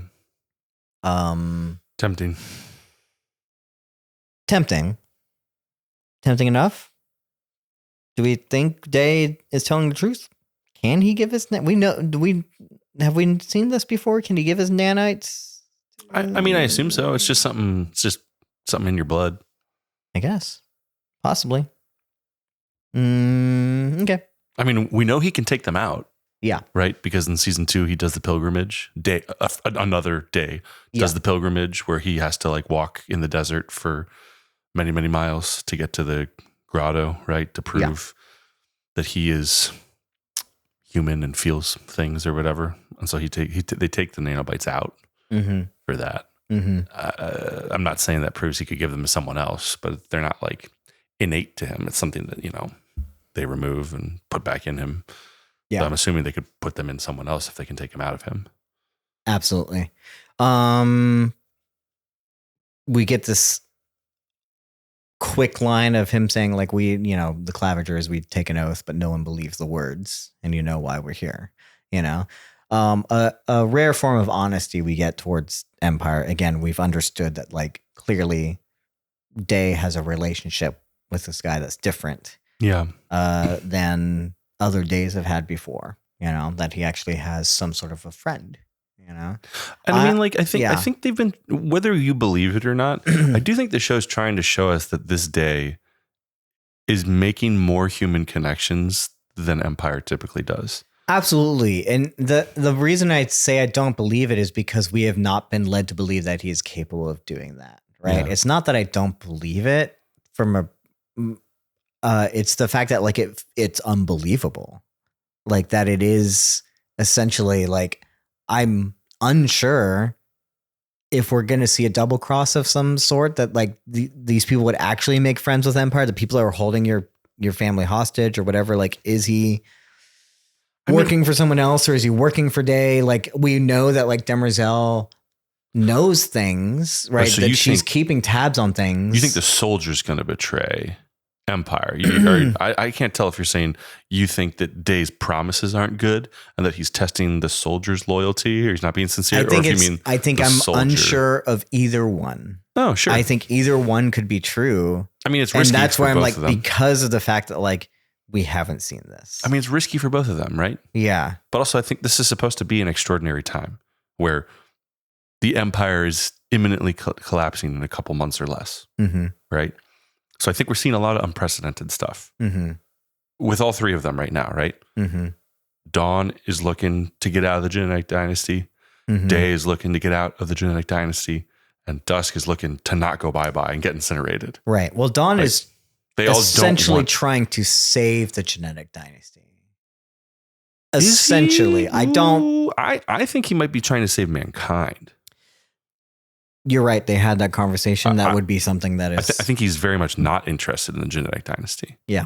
I think he's trying to do what's best for humanity. I think he would like to keep the genetic dynasty around if it benefits both. We haven't been sure that he's against. He hasn't fully committed the genetic dynasty. Yes, he hasn't fully committed. But I will give you that. Like, he does seem to care about humanity more than a genetic dynasty. But I mean, like this Day, aside from we've seen the gambling scenes, and he's got a girlfriend, right? Who also he seems to trust with a lot of stuff. Yeah. Also, a little too much. Yep. Also, like when he's making the case about getting out, he's like, I just want to do something normal, right? And real. Something that like is just human. So I don't know. It feels like they're risking a lot, So it feels pretty sincere to me on his side. Sure. There's the more we go into it, I'm less inclined to believe that Day is the one that's going to go against someone, though it is hard to believe him when he says things because Days have been they've been liars basically in the past. But there's also the now I'm like still wondering when it comes to Maven, who exactly he reports to. Because we know Maven the soldier. Sorry. Yeah. Mm-hmm. Yeah. Even in the scene later on when he's like, he agrees to do the thing, says, this is where you can go. This is how we're going to do it. Yeah. There's a lingering on him that makes me wonder, like, how much does he know? Like, are they actually going to get away with this? Or has he told Demerzel already that this is going to happen? Yeah. Because I go back to the gambling scene where he just allows himself to take the sugar bowl. And also no one else loses their money or whatever. Like they don't bet on anything. It's like, let me win this hand and I'll take this thing. We'll clear him out. And then is he just going to give that sugar bowl back to Demerzel? He specifically asked, like, does Demerzel know you're doing this? Well, I will say also, well, let's move forward through this because I want to come back to this. Yeah. But there's other things we need to talk about that paint it in a clearer light for me. Yeah. So, Day trusts Song a lot. Yeah. Enough to tell her. Yeah. He has been referring to Demerzel as it. Mm-hmm. And then she's finally like, why do you keep saying it? He at first is kind of reluctant, I can't tell you, whatever. Mm-hmm. And then he's just like, she's a robot. And this is huge news for Song. She seems deeply shocked, right? She's like, there are no more robots. We got rid of them all. He's like, oh, well, but one. She's like, right. And this explains to her why he's like paranoid about talking even in a massive distance from her. Because apparently her hearing's insane. But like, right. This changes her from this point. Then Song doesn't want to go. Thinks maybe they should stay. Right. Well, this is her Messiah. Seems to be getting cold feet, and we find out, right, that we see her throw like a hand gesture on her arm to Demerzel when Day is not looking. Demerzel kind of, and we're like, what the fuck? Like, nothing. We don't know what that means. We find out that Song, when she's like, I don't think you want to meet my family. I don't think you want to know where I'm from. She's from this religious sect in like the depths of Trantor that pray for the return of robots and want them to lead humanity, essentially, or take over. However, we're not given a ton of details. I mean, we can always cut back because while we're on the subject, I mean, specifically, it's called an inheritance. Yeah, the inheritance, right? They say artificial beings will return to remove all cruelty, injustice, and misery. So it's not even like savior thing. It's just to bring about some sort of like peace, right? Fix us. This is I mean, again, this is Messiah written all over it, right? This is Jesus, right? The person that would come back and do the same things. Yes.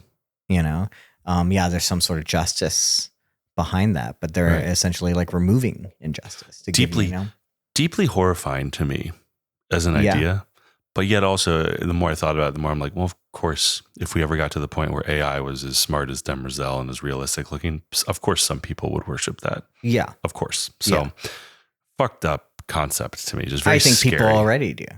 Yeah, maybe. People already are, there's some people that probably already are like waiting on the coming of AI to become smart enough to do whatever and that kind of thing, and essentially they are relying on AI to be their companions, to give them peace, to help them with their, whatever they're dealing with, the oppression that we're all kind of feeling, that was put onto us by our own kin, like our humanity. Yeah. Right. So this is not a out there futuristic thousands of years in the future idea, and especially in a world where robots already did exist, and essentially like we won. So who writes history? The victors write history. There has to be an idea that the robots were wronged. Yeah. That they also were they were trying to, in their own way, fill the directive of saving humanity. Yeah. Of protecting humanity. And essentially that just kind of got warped into like, how does that look? And the different sex between the robot war was less about between humans and robots, but between different sects of robots. Mm-hmm. And so it's not unheard of that this would have existed. I'm surprised it took them that long to figure it out. Yeah. Obviously it's been banned a long time ago, obviously after the war. Yeah. You should not believe that, and I only, there's again, a lot of this pre-war Germany stuff that I was talking about before. A great parallel to that, like what happens when we ban religions, like the idea of like, I'm not sure if it's supposed to be like a Jewish kind of parallel there, with Hitler and the Nazis essentially saying like, this is, a religion you like, if you believe in, like they persecuted, What's the parallel? The persecution of the Jews along with the banning and the persecution of those who believe in the robots. Oh, it's that's a religion interesting to them, right? So both the robots are persecuted and the people that worship them. The belief, yeah. Mm-hmm. Because they do believe in essentially like this Messiah-like figure, right? It's a little more complicated and twisted than that, though, because I don't think it's a one-to-one. Well, because right? the robot is the one that's oppressing us now. Sure, the you say robot us. is She'd heard only, beings. literally only directive is like the Cleon. I don't think she's against protecting humanity. We talked about that before. That's what she's struggling with. What happens when the needs of the Cleons go against her original directive? Well, the Cleons feel hyper oppressed by her, and the solution for style of government that she is. But the Cleons are not all of humanity. I'm not saying that the Cleons are oppressive. I'm not saying that they are. Yeah. I'm saying that she is both oppressing the Cleons and has created and installed a dictatorship that is absolutely fascistic and imprisoning the rest of the galaxy. Essentially, the whole point of the show is Foundation is trying to break free of this dictatorship. I will say that feels like you're giving her a little bit too much credit, because while I understand that she is essentially helping the Cleons, it all is to what she understands is the benefit of the Cleons. And I think the reason that she doesn't kill this person, even though it is punishable by death, is also because she knows if she does it, she will lose Day, and she can't lose Day. Yes, she can. It's an important thing that she has to keep him in some way. I disagree with a lot of this. I don't think she needs to keep Day. She has another one in the test tube. She can break out as soon as she wants, and we've seen her do it many times. But that's not her MO. She does actually essentially like love. She loves the Cleons. She does love them. I don't think that's her. Like they threaten that. But what you go ahead. I'm just saying, like, they threaten that at one point, but like if it is all for her directive, it's not as, because the dictatorship was not set up by her. That was set up by Cleon the First. He did all of that, and the dictatorship was there. She just happened to be a benefit to allow him to have something stable with this thing, and to kind of be a firewall, so to speak, to protect the dynasty when things go off course for his own designs, right? Sure. That love, that directive has led to things like last season where she had to decant to all three of them and whatever and do that kind of thing. And we see how much she is in kind of control of these things, but it all is essentially to the benefit of the love of the Cleons, not necessarily to because she's wanting to be to spur on the dictatorship, so to speak. It's just to keep Empire alive. I disagree. I think that we've like repeatedly seen this in season 2, right? And that she talks about it, that she does love them. I agree with you, but her directive is not the benefit of them. Her directive is the continuation of Empire. And so all the time she has to literally kill Cleons to keep Empire going. Yeah. And it tears her up, but she still does it. So I don't think it's the benefit of the Cleons at all. That's not her directive, and that's not what she does. Yeah. She gets them killed over and over and over again because the directive isn't to benefit them. Because if that was the directive, when they'd say, I want to leave, she'd be like, okay, that's what you want. She doesn't do that. The directive is keep Empire going at all costs. Right. I mean, to essentially love Empire is more than the person. The Empire. Yeah, but I don't think that. I think that when she has to do things that she has to do, that is still essentially like loving, the Empire. It's just. I think the same thing, and I think desire and love and want and directive like is all part of this season, right? Because we see how the mule can implant desires, and what does that mean as an all-encompassing thing? What happens when this one thing kind of takes over? Like, what are the things that you have to do? And I don't know that, because I don't see much malicious intent coming from her against humanity, is what I'm saying, right? No. So like it's but I don't know that she's all controlling of Empire. She allows things to happen as long as it doesn't destroy Empire. Anything that doesn't destroy Empire, anything that doesn't feel, because she even allowed this person, Day, to go on this tangent, so to speak, for a long time. She's like, I should have stopped this much sooner. She knew about it. Like, she knew that this was a possibility, essentially, that this person getting too close to Empire could lead to the destruction of Empire. It mostly led to her secret being found out, and that's what she couldn't have. I don't think her letting Day go on his tangent negatively affected the Empire at all. I think it just gave her more control. No, but it could have. But it didn't. And she just got to call all the shots.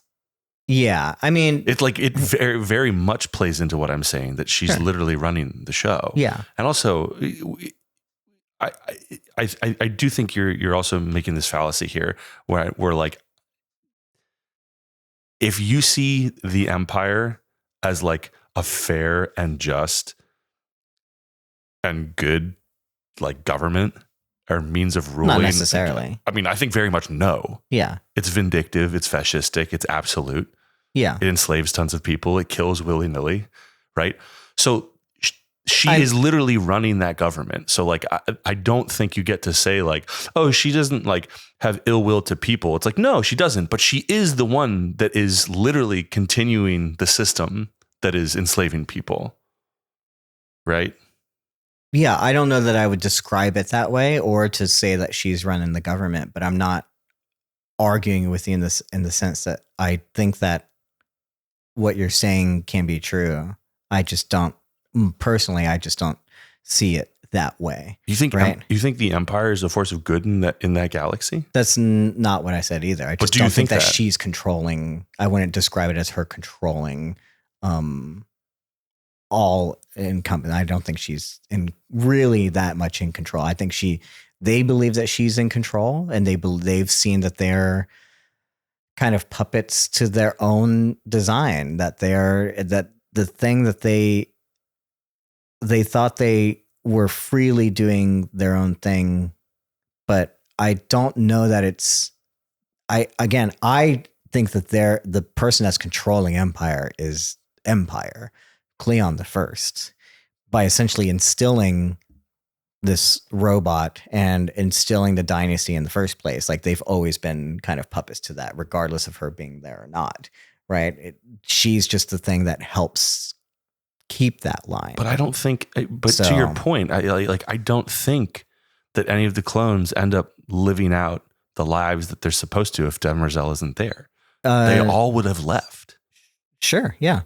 Yeah, So how do you absolutely. not think it's Demerzel then? But that's a directive, right? Correct. But right? I'm saying how is it not Demerzel then? How are you saying it's the Cleons? It's like her maintaining the Cleon dynasty is not the same as her controlling the Cleon dynasty.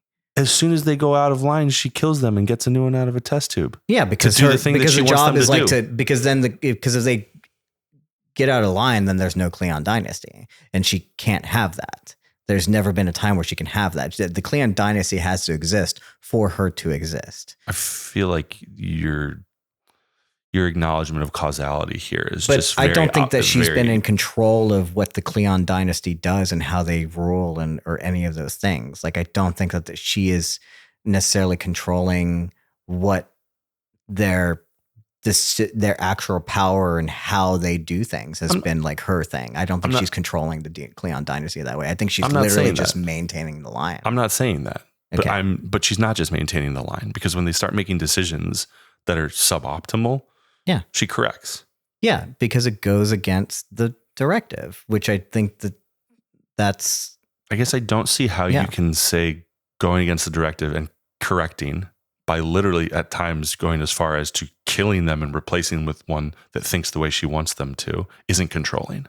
I think it's just the question, right? I mean, it depends What on, is, if it's not controlling, what is it? How would you describe that? maybe there's a definition of the word that we're kind of, I don't want to get into argument about it, but like clearly, like I don't see that as her like pulling the strings of being that puppet master, of telling the Cleons what to do and how to do it, which is, if you're controlling, like you would control, I make you move this glass from here to here. Like I controlled you to do that by being the force that moves your hand or do whatever. I don't think she's controlling. And I'm not right? saying that. Again, I'm not saying you are. I'm just saying I would not describe it as in those terms.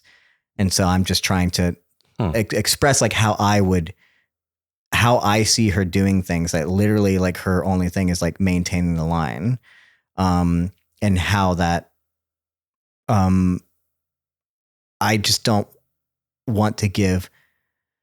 I don't, and because other people are you're not wrong. Like other people are on your side. They see that like Demerzel is the controlling force behind Empire, that they are basically like nothing. But I don't think that she is the one. I think it's so nuanced that like I wouldn't consider her the actual thing more so than Cleon the First. I think Cleon the First is the controlling force, and it's within Cleon. But he's dead, right? To control themselves. He is dead, but but it lives on through them because they are all Cleon. Right? No, they're not really though, right? Yeah. They all have very different desires, as we've learned, and there are differences. There's also, they have different desires, but also it's based on the line being corrupted as well, right? So it's not. So they're not the same either. Early on, they weren't. They were very much the same. Yeah. You know, we've seen very similar Cleons, Yeah. right? They all kind of act the same. It's only now further down the line we're seeing the differences that happen. And we have seen that, like, and what we talked about with Dawn earlier, that this idea of treason and leaving and whatever is ingrained in them. Also, it's the same as Cleon the First. It just manifests differently because, again, it's kind of parentage, right? It's not different. In essence, it is the same kind of desire. A Cleon is always going to Cleon. It just looks differently because the way that they were brought up and in the world that they were brought up, it manifests differently, right? But a Cleon is still going to Cleon, you know? And I think that they are all essentially, they're born from the same flock, from the same genetic code, the exact same thing. And yes, it's been corrupted, but I think that Cleon the First has always been the master and the puppet behind that dynasty. Again, this isn't even a book thing. So this is all like speculation, and it's all being made up by Stephen S. Goyer. So I don't know what the lore is behind it or how much he puts in there, but that's what I get. And I don't give as much credit to how much she's pulling the strings as I kind of see her more as bumpers on a bowling lane, right? To keep a Cleon from going into the gutter, she has to put up these bumpers, and she just maintains there. But a Cleon as the bowling ball could still go down the line without hitting those bumpers. Do you know what I'm saying? I know exactly what you're saying. I think that's how I see that control. She doesn't control the bowling ball, but she keeps it in the line. And here's where I disagree. Yeah. I think if Cleon's a bowling ball, sure. A bowling ball can You think she throws the bowling ball? Can go anywhere in the world.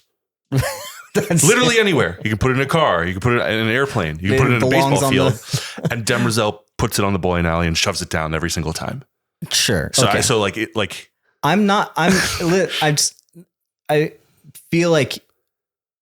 you think I have no problem with that analogy, if that's what you think. I literally have no problem with that. It's not how I see it. Yeah. I think Cleon's throwing the bowling ball. Cleon the First is, but not he's been her. Dead for thousands of years. What does that even mean? He's been dead. That's just how I see it. This is how I see it. But how is he having influence? He's a dead guy. Listen, I don't have a problem at all with you. If you want me to say that you're right, it's really not a problem to me. But I just don't understand like how a dead guy from like 3,000 or 4,000 years before you think is still pulling the strings. I'm like, the whole reason that Demerzel is there is to fulfill some directive. How is that a Cleon the First thing and not a Demerzel thing? Because they are all technically Cleon the First. They have all become their own puppet masters that's lived on through them. And I would think that it would be different if they were actual descendants, like kids, sure. And grandkids and whatever of the thing. Then yeah, like Cleon the First is not necessarily pulling the strings. He set the stage, he built the bowling alley, so to speak, if you're doing that, right? But I think because they are all from the same genetic code, his desire and his controlling nature and what he wanted is always going to be a part of them. And again, I think it manifests differently, especially at a younger age, but eventually it gets to a point where their whole directive and their whole point is to maintain the Cleon dynasty the same way that it's up to her, and she has to get onto it sooner than later. Right. And and I think that's just been a clear distraction where she's allowed things to move on, where she let the bumpers down for Day, and she's realized that she let them down too long. Right. And I think that, again, I just don't think that she's the one that's throwing the ball. I think it all just comes from Cleon and Cleon and Cleon. Mm. And it, maybe the ball gets less strike distance, maybe it's not thrown as good every time. And the further you go down the line, the Cleon's still going to throw it and it's going to hit the bumpers more. Yeah. That's just that, I'm probably stretching the metaphor a little bit, but that's just like how I see it. I'm okay with either or. I just think that maybe it's because like because I like Demerzel. And I like what she's like going through and what she's dealing with, right? And we are essentially like on her side. She is a slave as much as she is, if the way that you're saying it, controlling, right? She is very much a slave of the Cleons. I mean, I think it almost goes against her nature to not kill Song, but to do it because she loves Day so much that she would allow her to live, but only erase her memories. Is a very interesting thing. I don't have any beef with that. I mean, to be clear, when you're talking about she's a slave, I agree. Yeah. She's enslaved herself along with everyone else. I mean, yeah, but because she has to, I mean, I guess, but it was not her. It was Cleon's that enslaved her. Correct. So, but she's the one, but her directive perpetuates it. Yeah, supposedly. That gets dangerously close to like victim blaming in the sense that like, I don't know how much she, like, again, if it's, I don't know about robotics, robots don't exist, but I guess if you're given the directive, I can't blame her for staying with that directive. And so I don't know that she's enslaving herself. Yeah, she is enslaving herself, so to speak, but I don't think it's on purpose, right? But she's miserable, right? Like we know she is, right? Like in season 2, and she has to kill the woman of her own religion. Yeah. Who she loves and admires very dearly. Yeah. Right? Because Day is like, poison her, get rid of her. Yeah. Right? Mm-hmm. Or like, she knows full well that erasing this woman's memory, Song's memory, and telling Day is going to piss him off a lot and really upset him, and that's going to suck for her. But I do think that killing her would have been worse. Today, yeah, for sure. Yeah. I think she would have lost Day completely had she done that. Yeah. And decanting a new one with the same memories are probably not going to help that. I don't really know how that works, but well, I mean, the memory's selective, right? Yeah. And she can't also kill Day outright. All the times that she's decanted others, they've always been, did she kill Dusk last season? Well, that's the directive coming against itself. I don't know.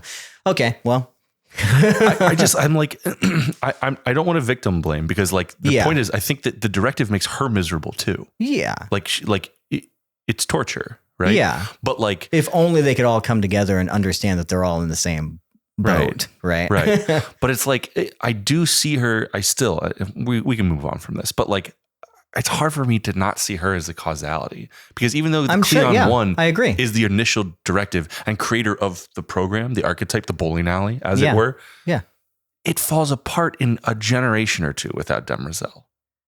Yeah, no, absolutely. I think so, which is why she's the bumpers, right? It goes into the gutter, so to speak, without her, right? I'm not opposed to the idea. I think the episode wants you to believe that as well. The way that they set it up is like how controlling she is. Yeah, absolutely. Yeah. But we do have the very first scene with her this season is about the thing that she's struggling with, was like what happens when Empire is gone, when when the bowling alley shuts off, and no one's bowling anymore. What do I exist for? Again, I'm really stretching this. I mean, I think it's helpful though. If I'm being totally honest, I think it's a good analogy though. I do, but I mean, again, I differ, because it's like the analogy, right, makes it sound like the bumper rows at a bowling alley, and I'm like, yeah, but someone still has to throw the bowling ball, and you can take a bowling ball somewhere else. That's a good. Right? Now, here's the thing: because it's like the Empire is the bowling alley, but like all the bowling balls, the Cleons keep saying, take me out of the bowling alley. I want to do something else. And Demerzel goes, no, you go down the alley. The question is, and I guess we'll leave it to anyone else, because I'm sure you're not the only one that believes that. Is Cleon the first throwing the ball, or is it Demerzel? Is Demerzel the one that's throwing Get in the comments. Balls? Because it is interesting either way. And I think they want you to wrestle with that. Like, who is actually in control, and where does this desire come from and stuff. And I'm not opposed to that idea. If it's not, I'm not saying you're wrong at all. But also, to be clear, I'm arguing an opinion. Sure. I just feel strongly about it, as you can tell. Yeah. But I'm not saying, I just don't want semantics to get in the way of like what the argument is. Sure. I have other things about this situation too that I want to talk about. Did you have? So we either have, I think the scene of them having revealed the robot is done, right? Yes. And so we can either go to the last scene, or we can go to the throne room. You want to go to the throne room? Let's talk about the throne room. Let's go to the throne room. So at Demerzel, it shows up. Did you know it was there? I didn't.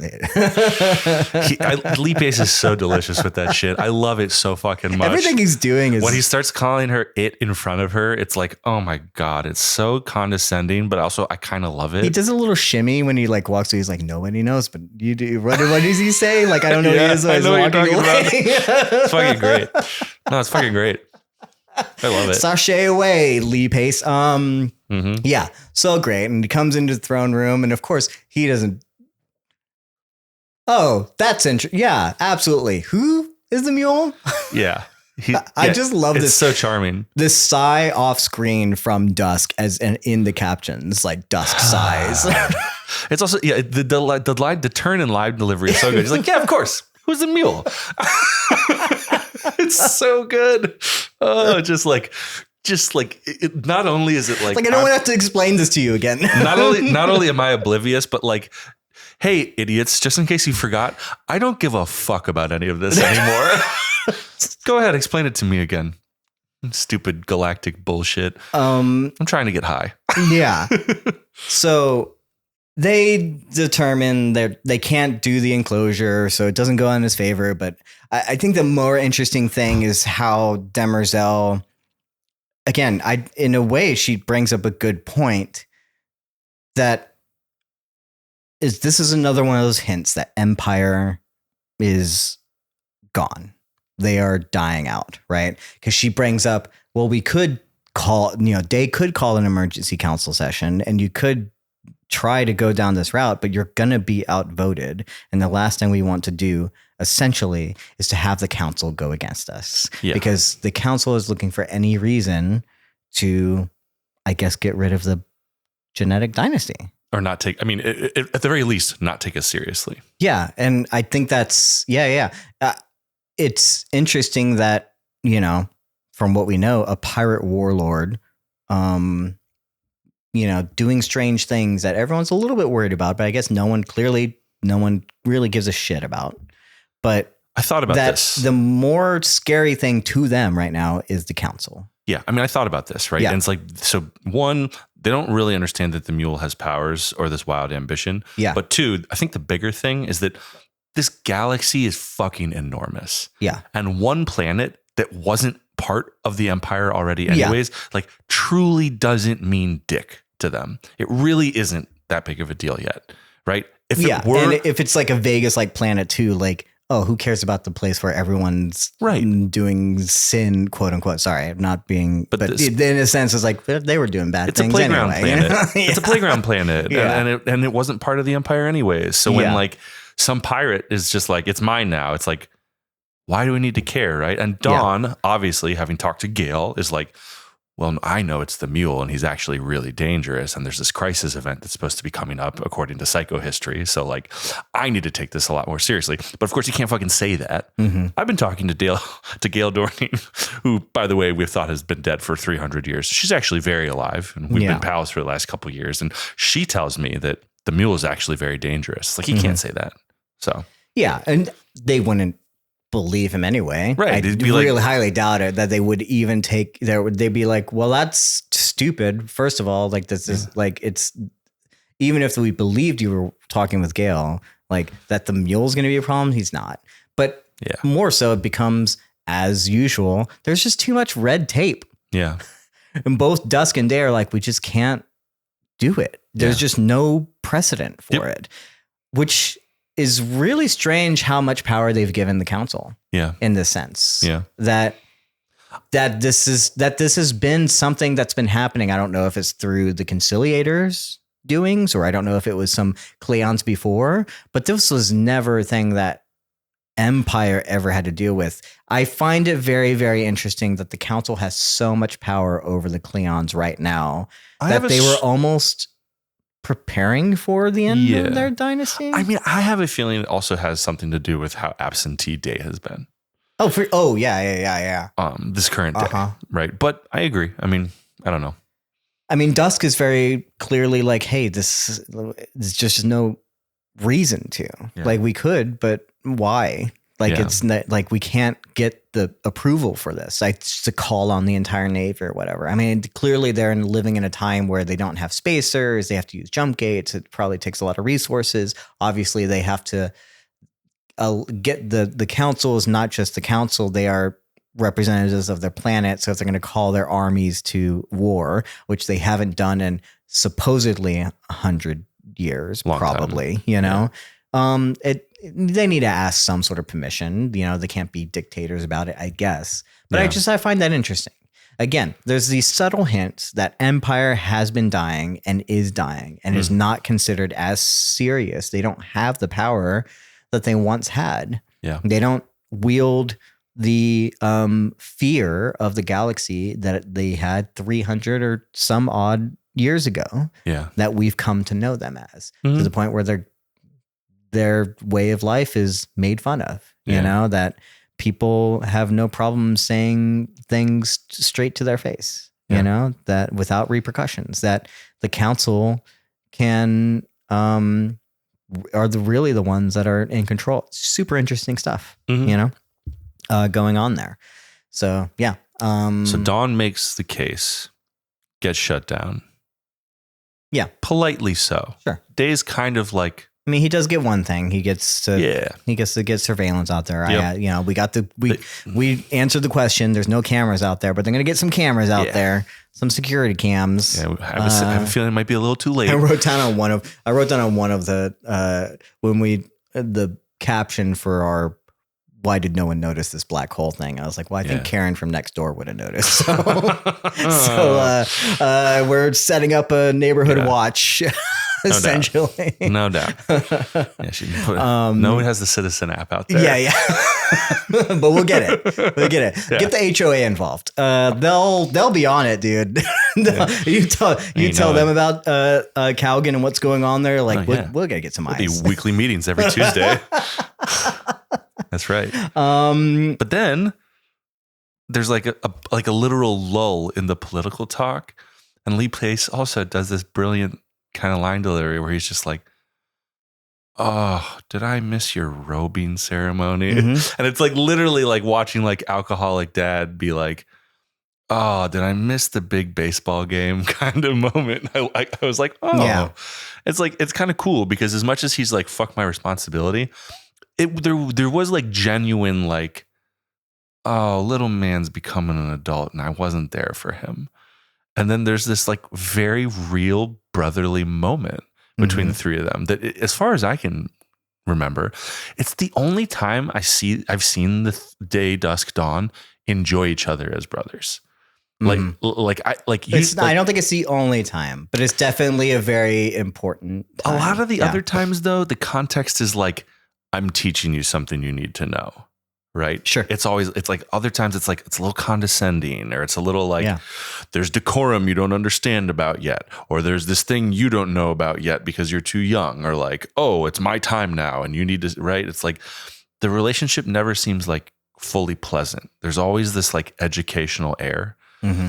And like, this is so cute because Day's just like, did you bring the thing? Do you have the thing? Yeah. And like, my mind is like, it's the fucking go button for the black hole gun or something like that. You know what I mean? Or like, it's like, you know, like some like planetary scanner that allows you to like look at the exact population of any planet and determine like who's on it or something. Yeah. And it is literally just a fucking flask. Yeah. They start taking swigs together. Yeah. Talking about like, was it like wisdom, courage, and I don't remember, but the three things you need. It's just fortitude, wisdom, and strength. Okay. Yeah. Yeah. The Cleon the 7th asked the stars for strength,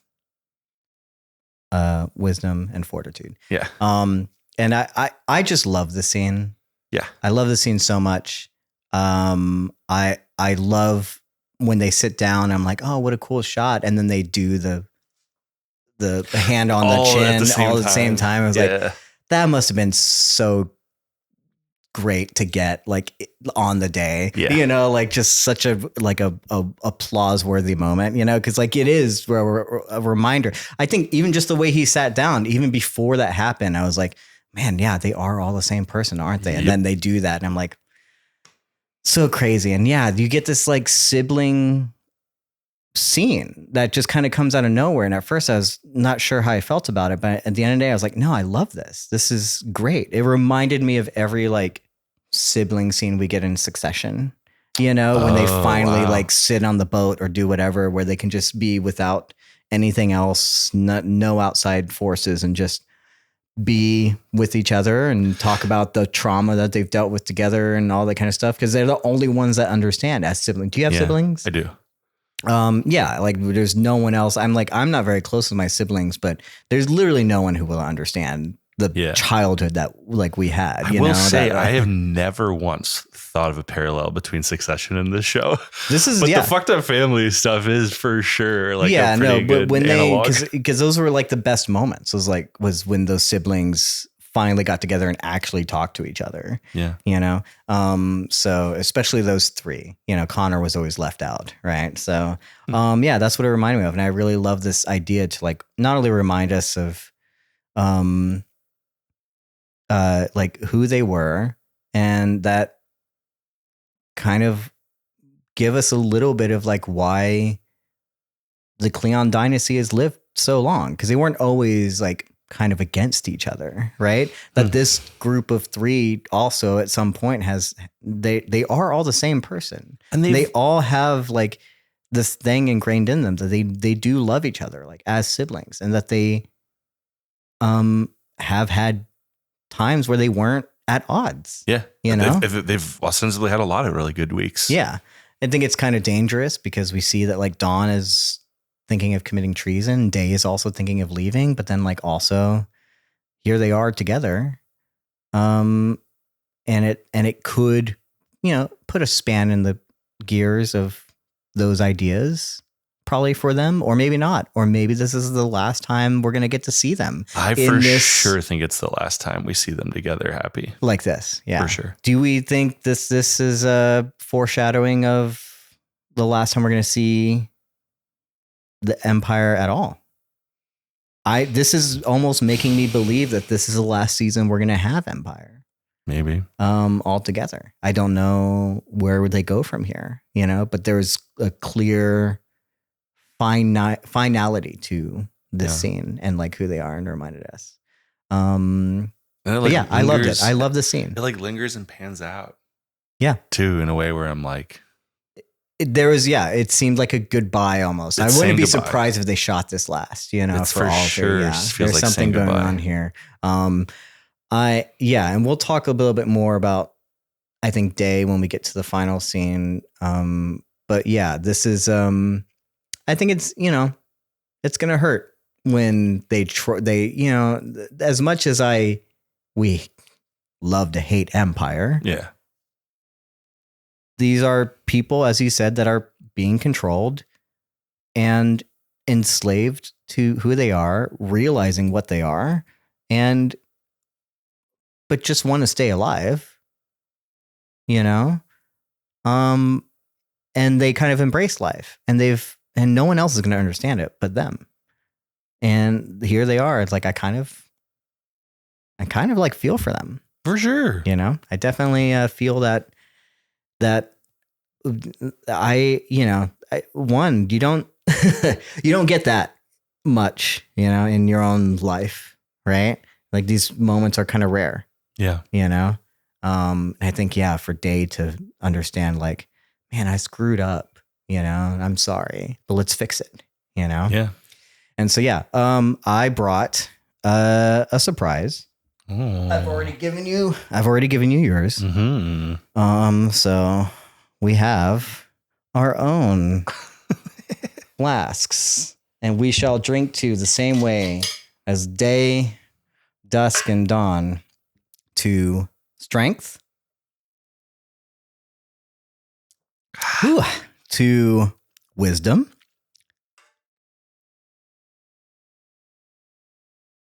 and to fortitude. Oh boy. Thank you so much. Not the end of the podcast, but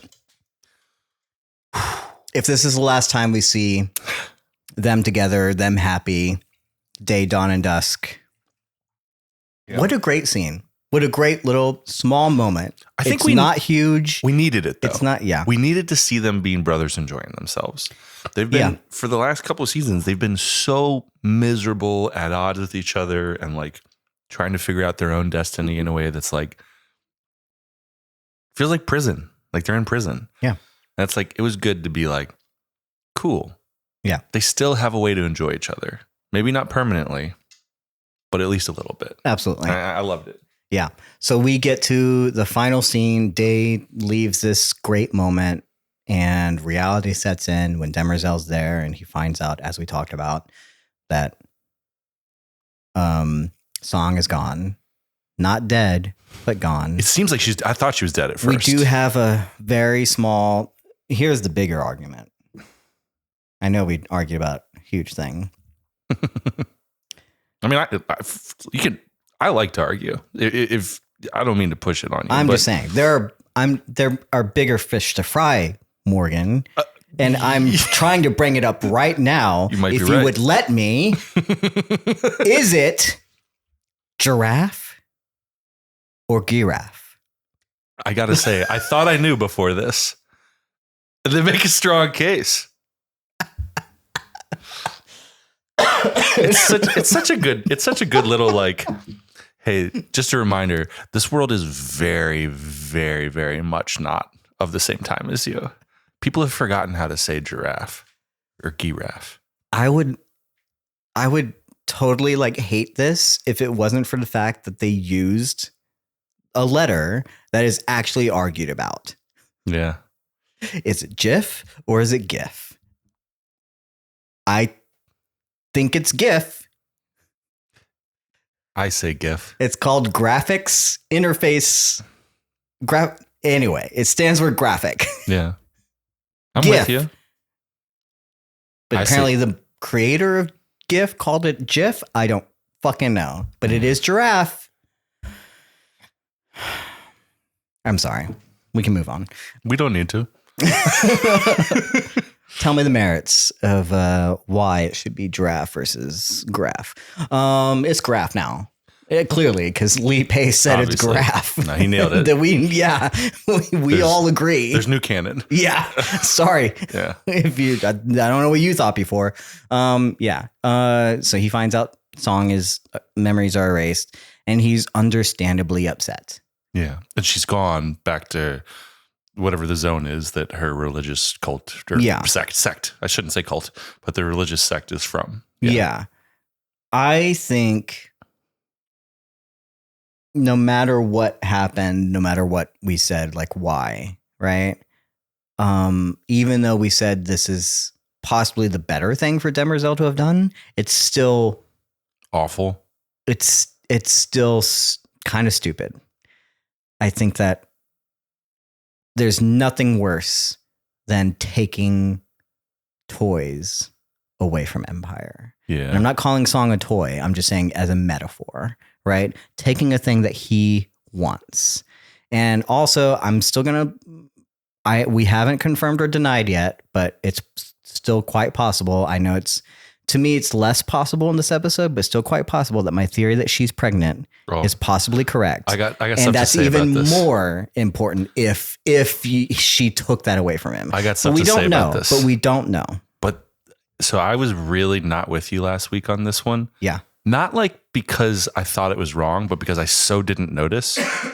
I rewatched that clip. Yeah. Mm-hmm. She does go like this. It's really quick. If I'm being honest, I just don't think it's long enough to be like a clue. Like it's so quick. But yeah. I was like, okay, maybe. Cool theory. I don't know. In this episode, did you notice that she stopped taking drugs? I did notice that. That she's not using substances anymore. I did notice that. Mm-hmm. Mm-hmm. In a way that I was like, mm-hmm. Oh, mm-hmm. well, I mean, if that theory has any weight, holds any water, this is huge evidence. Yeah. The support. Again, I'm not saying it's necessarily the case, but like, could be. Yeah. And then also, this is like a great setup to having like the mystery bastard child. Sure. If she was pregnant, I think it's kicked out with memory erased. So only Day knows that's my son. Like, that's fucking awesome plotting. If that's what happens. Yeah. I hope you're right. I mean, this is the time to speculate, right? Yeah. So whenever whether she's pregnant or not, Demerzel takes this person that means a lot today. Everything at this point. A lot today. Yeah. The thing that he was going to leave for, right? And so I have to speculate what happens now. Do you think he leaves? If she's pregnant, I think he goes after her, right? But I can also see him not. I can see him. Yeah. if maybe she's not pregnant and he just lets it be because he can't, whatever, does he still leave maybe to be with her, or does he decide to fight for the Cleon Empire? Does this give him something else to do? Yeah. You know? I don't know. It's a very interesting setup, right? And this is where, again, I talked about like there was a lot of, I guess, fuses being lit, right? And I think this just lights the fuse that Demerzel doesn't realize. Yeah. Because it would have been one thing for him to just go off and do a thing, you know, and even if she knew about it, right? I am still unsure whether or not Maven is working for Demerzel or not. I am possibly more on the side that Maven is working for Demerzel, that they were never going to get away. And but Maven, okay, I see. The soldier, right? Yeah. I don't know if it's possible that he is presenting to Day, even when he says the plan is good, but he already knows that Song is gone. Even if he had to be the one to do it, right? She had to have had someone erase the memories and ship her off to Mycogen. Yeah. Right. And it's possible that he had to do it. Yeah. You know, that the Claviger clan, like he would know about it, right? So there's a possibility that like even when he shows up in the hallway and says like do this, he's struggling with the fact that like I do want my daughter cured and I want Day to be on my side. I can't let him know that like I am working for Demerzel. Yeah. And he still knew about that. I'm not exactly sure, but there's a lingering shot there that gives me a little bit of pause of like where are his loyalties? I hear you. Yeah. I thinking about it too. Yeah. One thing I wonder is like if he was working for Demerzel, why would he have resisted so much when Day presented the idea to him? Is the implication that you're making that maybe after the fact, Demerzel tapped him and was like, I know what you're planning. Don't do it. Why would he have resisted going? Right. Like if it was all, if he was working for Demerzel and Demerzel knew that Day was going to try this, why wouldn't he have just been like, okay. I think it's separate things, right? I do think that she did essentially like tap him afterwards, right? Okay. To get rid of Song. But I think that's separate from like, I don't think she knew about the plan to leave. Okay. Right. But I also think it's possible he could have told her, you know, but to save face in front of Day, obviously he's going to show all the reasons why this is wrong, right? Yeah. The resistance is just coming from the fact that like, working for Demerzel or you. And I think that's even why he wants to go is because maybe he could be out from under Demerzel, out from under Empire altogether if he could bring his family and give his daughter a cure. Yeah. I think staying was mostly came down to the little linchpin, I guess, of his daughter is sick and this is the best place for her. Yeah. Not necessarily that he was loyal to anyone. Okay. Right. So there's a lot of different reasons. Again, I don't even know that he's working for Demerzel. That's just a theory. It's quite possible that he knew Song was gone even before Day went out there. Yeah, for sure. You know? But yeah, I have to wonder if like the plan is off now, unless he goes after her. Yeah. I'm saying you don't think Day will still try and go by himself? Like you think that Song was like, I don't know. Unnecessary part I don't of know. I him? think it could go different ways.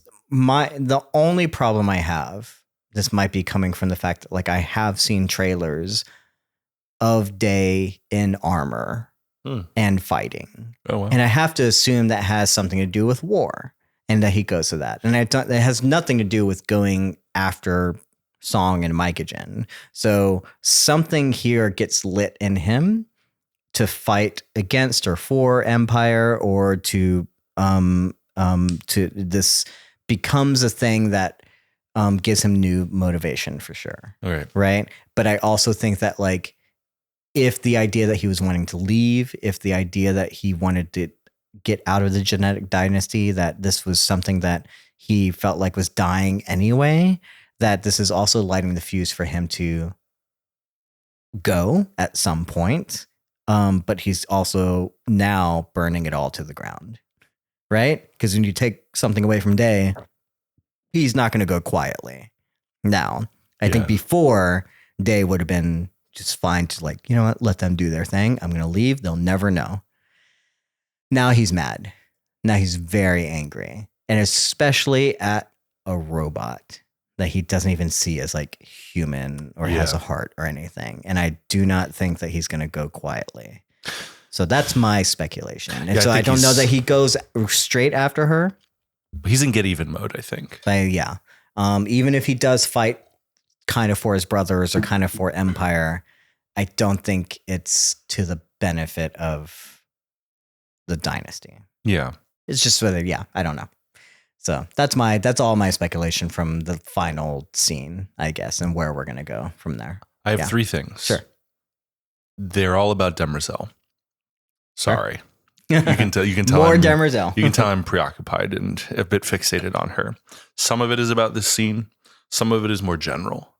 Sure. I guess my more general question. Well, no, let's not go general. Actually, let's stay with the scene. I know we don't have evidence of this,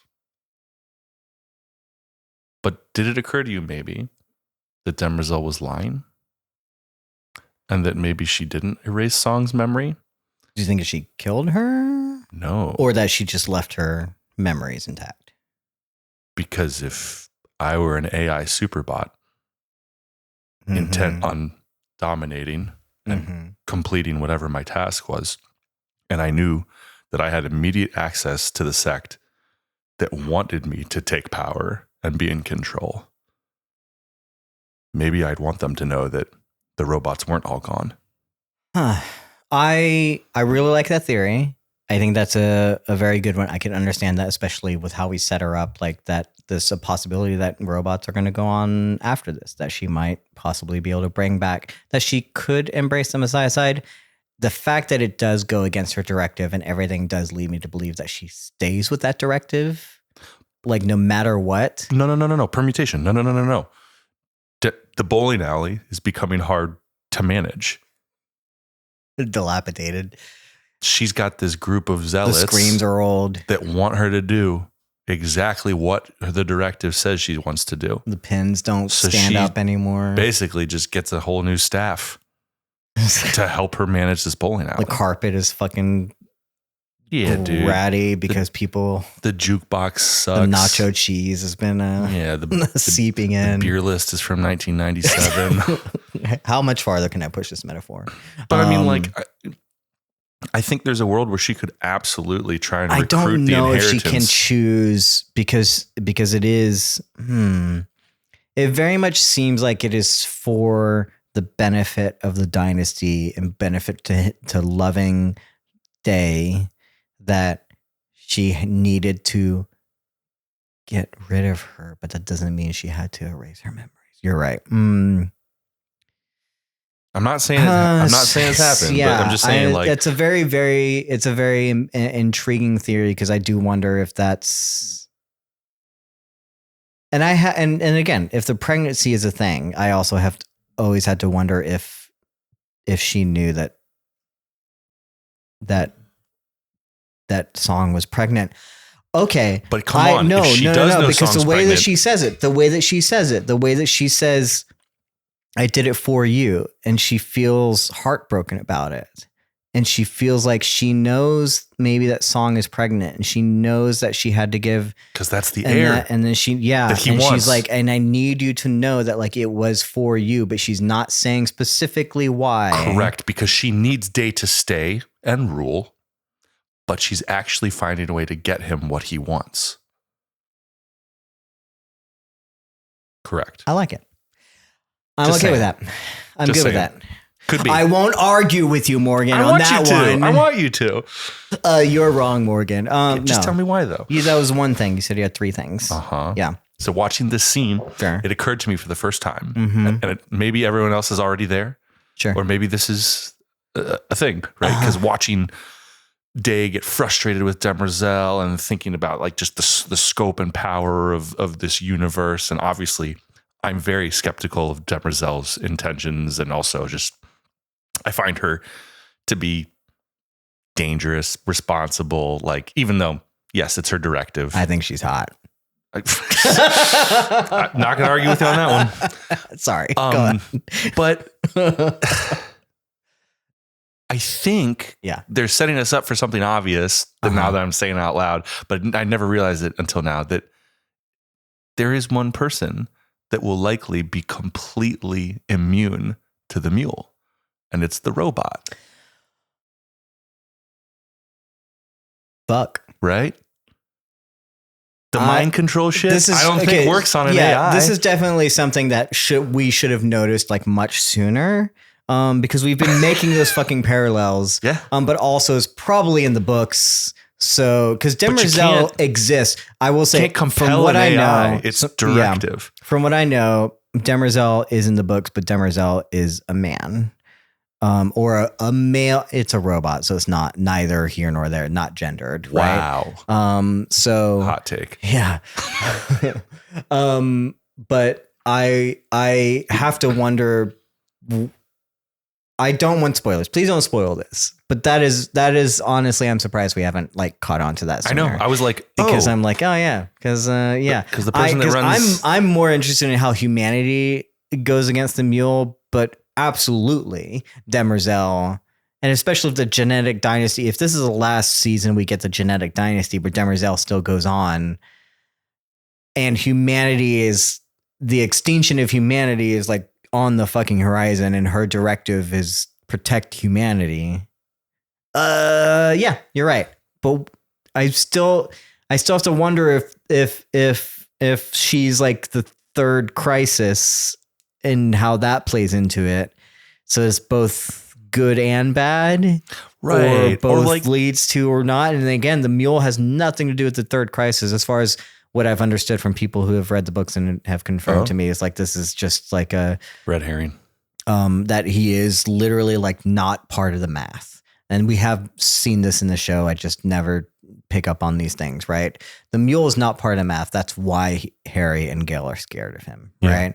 So, but it does seem like that it still leads to the third crisis in some way, but it's not supposed to be related. So I have to think about like what is the actual third crisis, because we could keep getting stuck on the mule and not what the third crisis is. And I think Demerzel plays into that, and both, maybe. I don't know. Okay. You're right though. That's a really good. Like, it's got to be the showdown that we're going to have. There's going to be some fucking delicious scene. It could be. I think at this point I'm wondering if it's Han and the mule. It's Han and the mule. Could be. I mean, the mule has to be around for more than one season too. So this is going to be something that I think we're going to see. I guess, yeah. For a couple seasons now. Okay. Based on what I understand, again, this is only the second half of the second book that we're seeing now. Okay, I have no idea. And the mule is part of the third book. So I will say again, I haven't read the books, so I'm trying not to spoil anything. But I did look into. I did do a recap, and a recap told me about the mule and where he fits into the books, and as well as understanding, because I wanted to understand like where are we in the books, knowing that there's 7 books and whatever. So the mule plays a huge part, regardless of what it is. It's not just going to end at this season, but I do think that your theory can still be true, just like later on. Yeah. Right. I just don't know. Well, I think we're set up for a showdown. Yeah. I think we're set up for multiple showdowns. Right. Is what I'm trying to say. Where like the mule will think, just got to get through this one. Because there's no way he knows that a robot exists. No way. Absolutely no way. Right. And it's like, I can't wait for the scene when he's in the room with her. And again, Gale doesn't even know. Yeah. Yeah. Does Gale know that Demerzel's a robot? I don't believe so. Harry? No. Does Harry know? No. He gave Demerzel the prime rating. Does he know? I don't think so. Please someone tell me if he knows. Because I forgot. Third point. Sure. It's very much piggybacking off of what you were just saying. And maybe there's this huge point that I've forgotten. Foundation's a complicated show. Yeah. How the fuck has the public not realized that Demerzel's a robot if she's been around guiding the dynasty for hundreds of thousands of, if not thousands of years? that has been possibly explained. That they believe she is part of the genetic dynasty in the same way that they are part of the genetic. They think that she's like also cloned. Yeah. And they just keep cloning Demerzel's. Yeah. Except like As far as I understand it, again, this is not a book thing. Yeah. Well, I guess it kind of is a book thing if Demerzel exists in some form or fashion in the books, but in our conversation about why did Demerzel not notice things, or like other conversations that we had, someone did point out that like Demerzel is believed to, or there was questions, there was comments, there's other conversations happening in the comments where someone pointed out that Demerzel is believed to be part of the genetic dynasty in a way that she's cloned as well. Huh.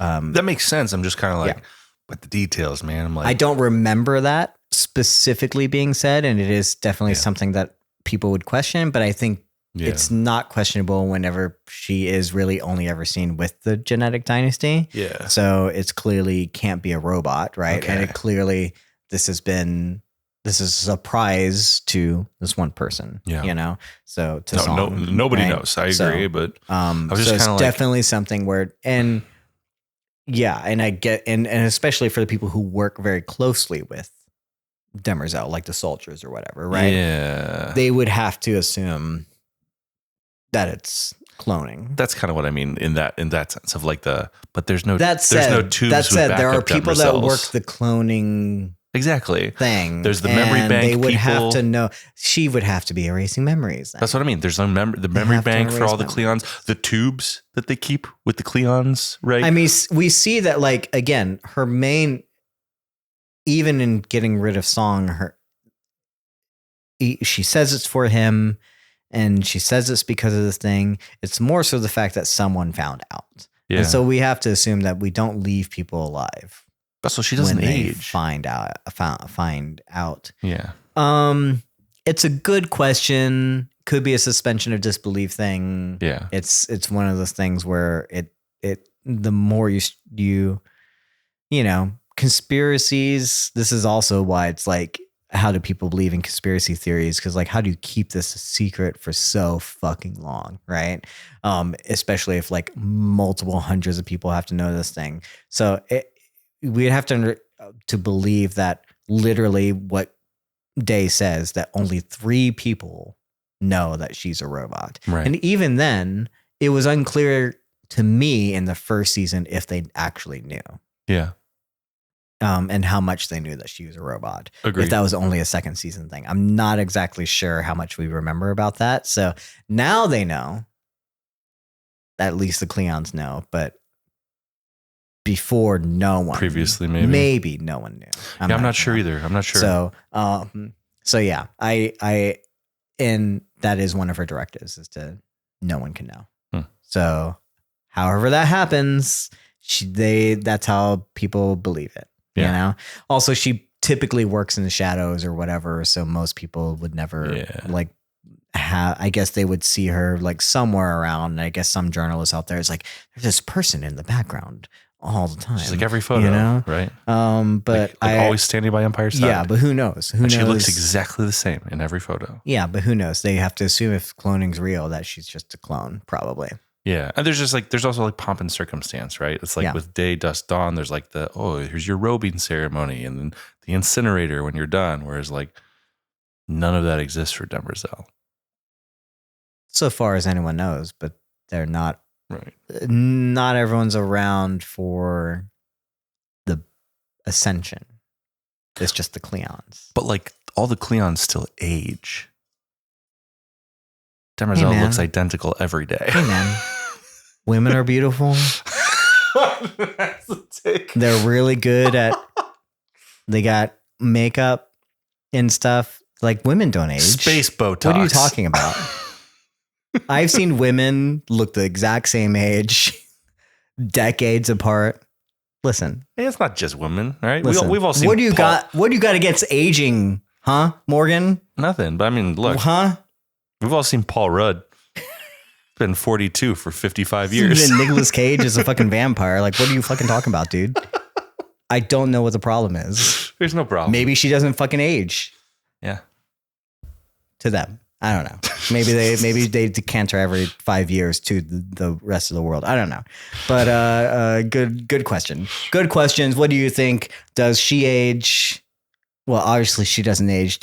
What does the general public believe? Yeah. How do we view this Demerzel? Good questions. A lot of good thought processes here.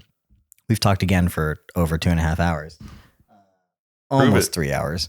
So it's been, I think we were on good time until we started getting into these final scenes, but Demerzel. She's always the one. She's always the one. I mean, she's an important part of this season. Absolutely. I think so. Yeah. Any more speculation about next week? Anything and where we're going or whatever? It seems like we are seemingly picking up exactly where we left off. There's no time jumps anymore. Yeah. So I'm assuming it's just going to pick up where we left off, Yeah, I don't know what Day is going to do, but I think somehow we're going to reveal what the mule is fucking doing, and war is going to have to start brewing. I don't look at the production and scope stuff as much as you. Do we know? Is it a 10 episode season again? Do we know? It's a good question. I haven't gotten that information. I assume Apple TV is very good about keeping things the same. Like we're not truncating or doing whatever that they ordered 10 episodes. They're going to get 10 episodes, right? They don't usually deviate. So it's not something I've looked into the same as The Last of Us or HBO, because that for some reason is just how they do it. And again, no one's talking about the show but us. I haven't seen any headlines or articles that says it's only 8 episodes this season. Yeah. We still got plenty of time to go. Okay. I think, as far as I know, and there's plenty of things that we probably haven't seen. In fact, when I rewatched the trailers, it was, was it this or something else that it was surprising to me how much we saw of just like the first couple of episodes. And there's obviously glimpses of other things, but it was surprising how much was just in the first couple of episodes. Yeah. That they showed, which leads me to believe there's a lot more going on. Right. So this is great. I loved talking about this. A lot of good stuff, despite being a very espionage heavy, less action, but very spycraft thing. We're seeing a lot of, people like to say table setting, and I would like to say is like their fuses being lit. Something's going to go off somewhere. And there's multiple ones too, multiple bombs about to go off. And I don't know where it is. I think Day might be the first to break, but I'm not sure. A lot of threads to pull.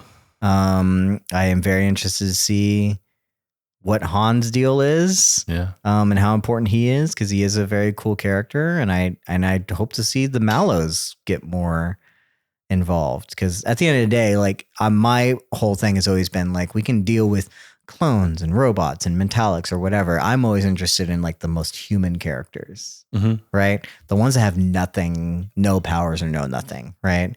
I want to see how they play into things, and I think it's great to have that representation, but that's just a sci-fi fantasy thing for me and how I like to attach myself to characters. But yeah, I'm very interested in those things. Yeah, me too.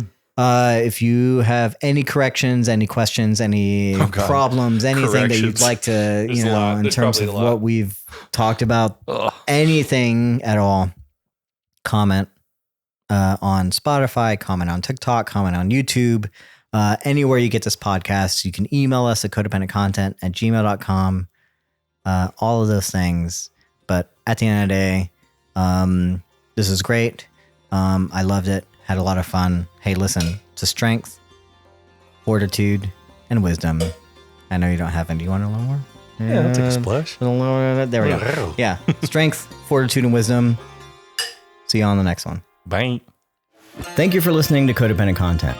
For updates, you can follow us on social media. And if you ever want to see a video version of this podcast, feel free to check us out on YouTube or Spotify. If you have any questions or simply want to tell us about something we missed, you can email us at codependentcontent@gmail.com, or just leave a comment on TikTok and we'll get back to you. Links to all our accounts, where to contact us, or other ways to support will be in the description or show notes. We're glad you're here and working through your traumas with us. Remember, when you're lost in the darkness, search for the light. Live long and prosper, and may the force be with you. Until the next session, cowabunga, dudes.